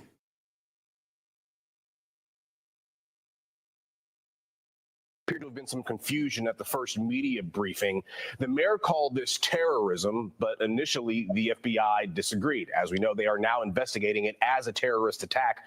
What kind of things do federal investigators look for right away to give them an idea of what it is they're dealing with? Well, the first thing we need to understand is the fluidity of the investigation. And oftentimes, from press conferences to early information that has been released from the investigation, authorities want to make sure they get it right. And so oftentimes when things are moving quickly, moving fast, with information and evidence collection, sometimes there can be some missteps. So I think it's prudent that the investigators take a step back with the information that they're giving to some of the spokespersons from the different agencies so that everyone's on the same sheet of music. But not uncommon to see some missteps early on in an investigation. One of the biggest pieces of new information we got this afternoon was the FBI doesn't believe the suspect acted alone here. So talk about the scope of an investigation like this. Are agents combing through this man's entire life and anyone he's ever spoken to or sort of more recent history? Literally, Corey, every aspect of this individual's life is being sifted through with a fine-tooth comb. What's different about this particular investigation, and I'm going to relate it back to the Boston Marathon bombings in 2013, this isn't a manhunt. So the fact that the individual is deceased, it gives the authorities the ability to slow the investigation down and to methodically go through the items inside of the vehicle, any digital footprint that this person has, interviewing of family, friends, co-workers. We understand that he's from Texas, so the investigation automatically goes from New Orleans and is now extended into the state of Texas. So all of that information is going to give authorities information as to who else might be involved along with this perpetrator here in New Orleans. I think a decision to postpone the game 24 hours, the Sugar Bowl 24 hours, is a wise and prudent decision because some of that evidence may allude to a much longer and more involved plan of attack. What sort of indicators are investigators looking at when they make a determination such as this person was not acting alone? We heard investigators talk about finding potential IEDs in the vehicle and in other places within the French Quarter. What was perhaps there that made them say, yes, we believe someone else is helping this man? My first reaction to that is possibly a manifesto, possibly a plan of action, possibly something that had notes scribed that indicated other person's names and possibly other targets. So not necessarily where the Sugar Bowl will take place, but other targets within New Orleans. So all of that information, again, and during a fluid investigation, gives the authorities the opportunity to be able to take a step back, get a good 10,000-foot picture, and to see all the moving parts, if any, that were part of this original plan. And last thing we'll ask you real quick, we know as they sift through this man's history, we know that is going to involve social media, but we're also hearing investigators ask the public for help. We've seen social media already filled with videos and suggestions about what may have happened here. Can this help or hinder investigators as they try to piece this all together? Well, there's a lot of information that's going to be coming in. Even if the information doesn't lead itself to a direction for the investigation, it's good to close off bad information. So all of it is going to be relevant, whether it's used or not, it doesn't matter. It's still important to include CCTV, some of the surveillance footage that's in that area. Bourbon Street is approximately 13 blocks long, if my memory can serve proper, but you're not talking about a massive area.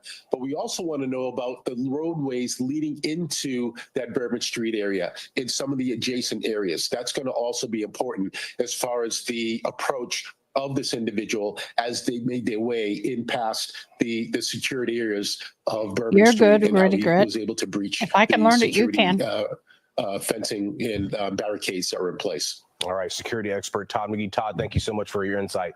We appreciate it. Thanks for having me. Be sure to stay with NBC 10 Boston on air and online as we continue to cover this breaking story. You can also download our free NBC 10 Boston app to get the latest updates sent right to your phone.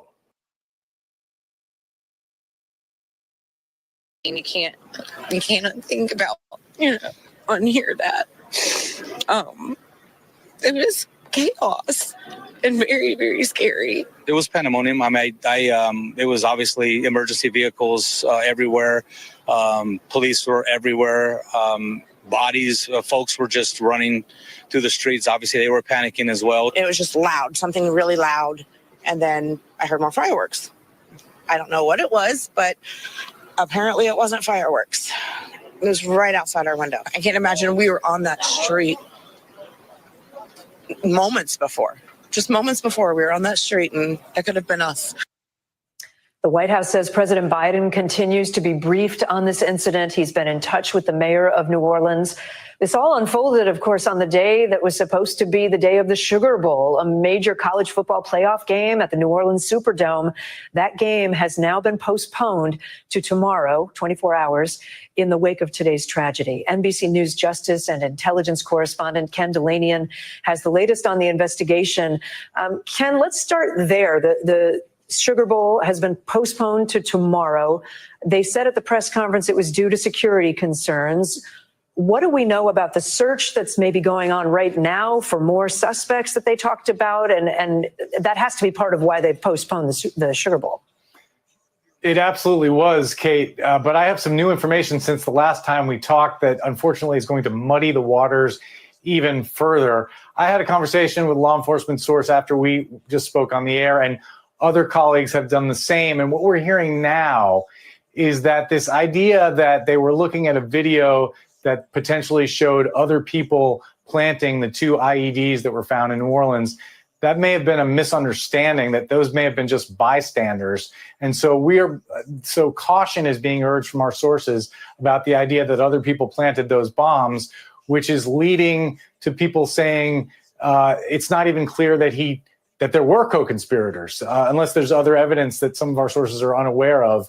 My source was just raising the possibility that he did act alone after all. And so this may have been a misreading of some evidence. I think the bottom line here is that it appears that this is a chaotic situation, a lot of information flying around, a lot of evidence being analyzed, particularly video evidence, and they just don't appear to know. That would explain the sort of mixed messages we got from that news conference where some of the officials definitively said, we're going after bad people. We think there are other people out there. You heard the assistant special agent in charge say, we don't believe he acted alone, but then they didn't provide any evidence about the basis for that belief or the identities of these other alleged co-conspirators. And let's not forget that same assistant special agent in charge this morning, the first thing she said was this was not a terrorist attack, which turned out to be wrong. So I think we just need to be cautious here. And as we try to understand what exactly they're saying, what we know for sure is that this man who is now dead drove his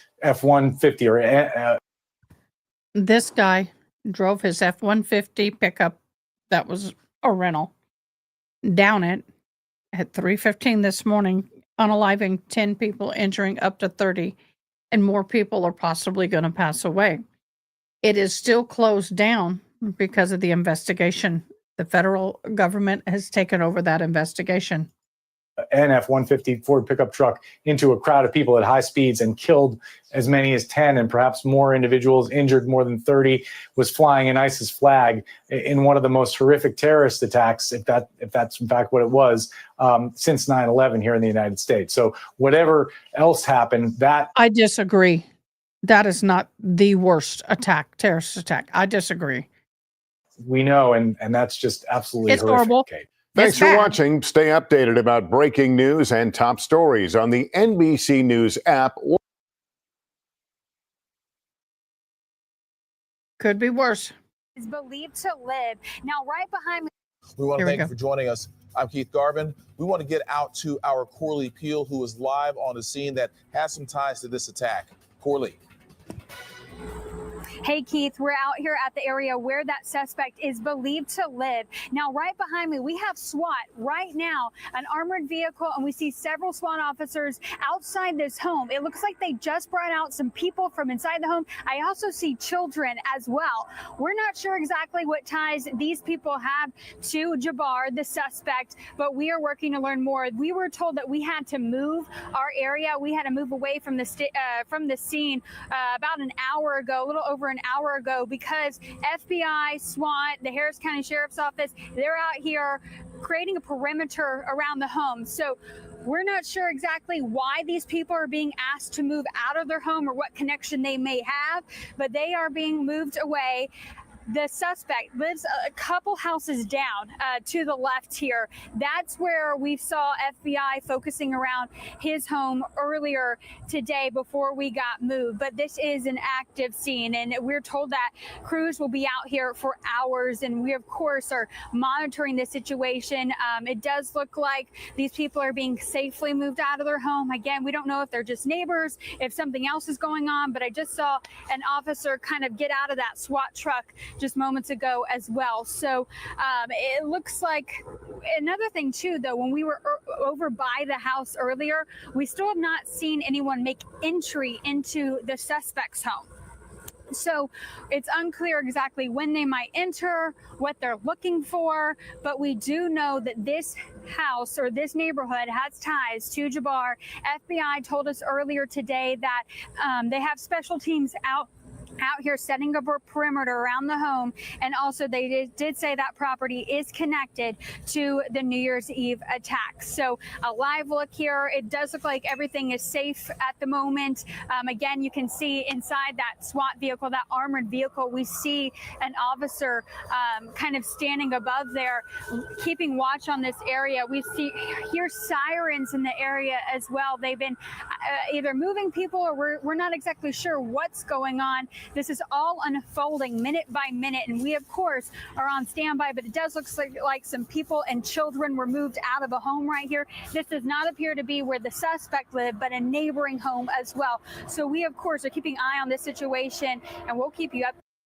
Okay, we're going to switch modes for just a minute. And we're going to see a video of the Trump vehicle, the vehicle Tesla in front of Trump Towers in Vegas explode. One person died, multiple injured. That beeping is not to do with the vehicle. It does continue after the vehicle.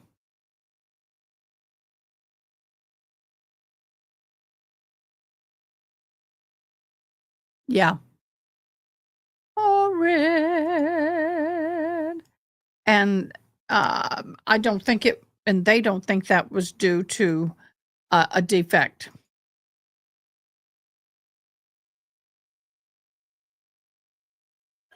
We have breaking news now out of Las Vegas, where a Tesla Cybertruck has exploded outside the Trump Towers.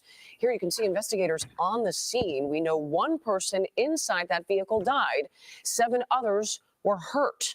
Authorities say they're not sure what caused the blast. Given today's attack in New Orleans, teams are looking for any secondary devices.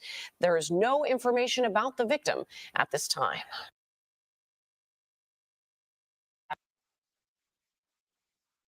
Anticipate later this afternoon to give you much more information on what we are finding out in this investigation.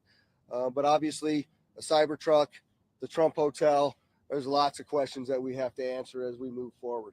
With that, I will tell you that our entire law enforcement, first responder community is here and present and working on all of the issues that we have here, one of which is the FBI. I'm going to turn that over to ASAC Jeremy Schwartz to give a couple of comments. And then immediately after that, Deputy Chief Tommy Touchstone from the Clark County Fire Department will give you a couple updates as well. Jeremy. Hey, good afternoon, everybody. I'm Jeremy Schwartz, currently the acting special agent in charge for the FBI here in Las Vegas. First and foremost, I just want to say, our hearts and prayers go out to the community. Even though there's only one deceased victim at this time, something like this happens in the city, and it has an effect on our people here in the community. So we recognize that, and we're here to do everything that we can to support this investigation, to jump on board with our Las Vegas Metropolitan Police Department partners, which we've already done. I know you're looking for a lot of answers, and ideally right now we just don't have a lot of answers. We're going to continue to work as hard as we can over the next 24 to 48 hours to hopefully get more to you. But this time we've got a lot of questions and deploying resources, and we will continue to do that until we get to the end of this and figure out exactly what happened and why. Thank you. Good morning. Thomas Touchstone, Deputy Fire Chief with the Clark County Fire Department. Clark County Fire Department responded this morning along with Las Vegas Metropolitan Police Department and Las Vegas Fire and Rescue. We had a response time of approximately 4 minutes. Engine 12 arrived first on pulling attack lines to extinguish the vehicle fire, and also realized at the same time that there were multiple persons with injuries located around the vehicle.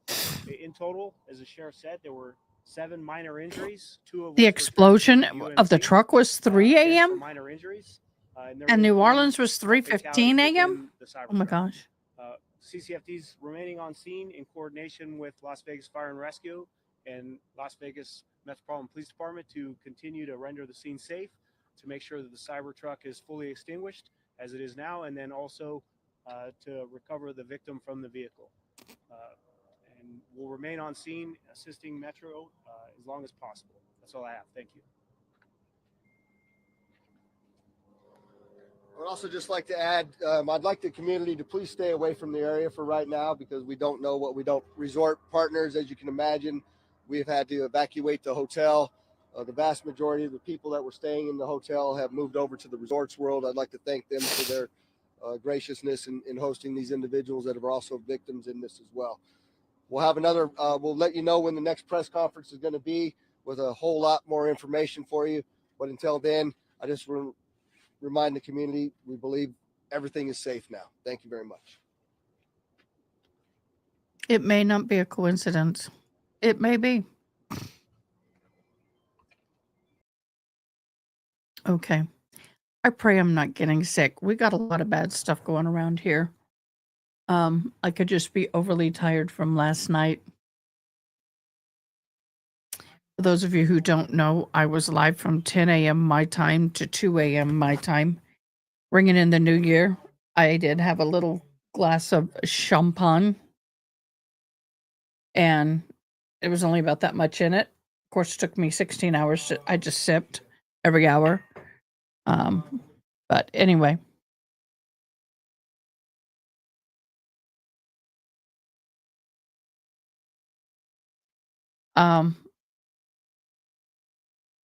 We can't ask that question on this channel, but I appreciate you, Jose. But I will not go to that kind of question. Sorry, I've got a pillow behind me, if you see it. Okay, guys, I did not plan on going live today. I do have a dinner. Okay, 80s, we'll go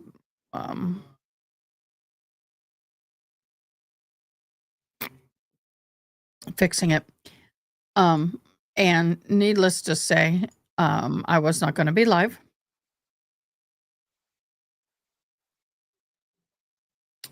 So that's okay. I came live today. It was important. I'm so blessed to have everybody here. I appreciate everybody very much. I am grateful that you are here with us today and you're sharing your time with us. That said, I am going to figure out how to do what I need to do. I'm sorry with that other thing.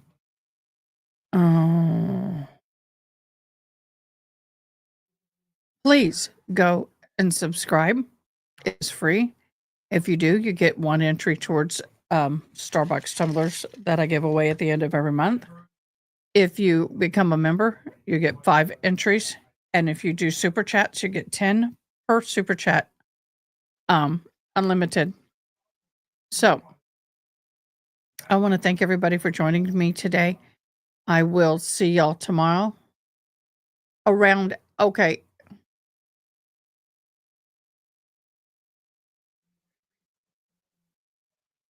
Okay.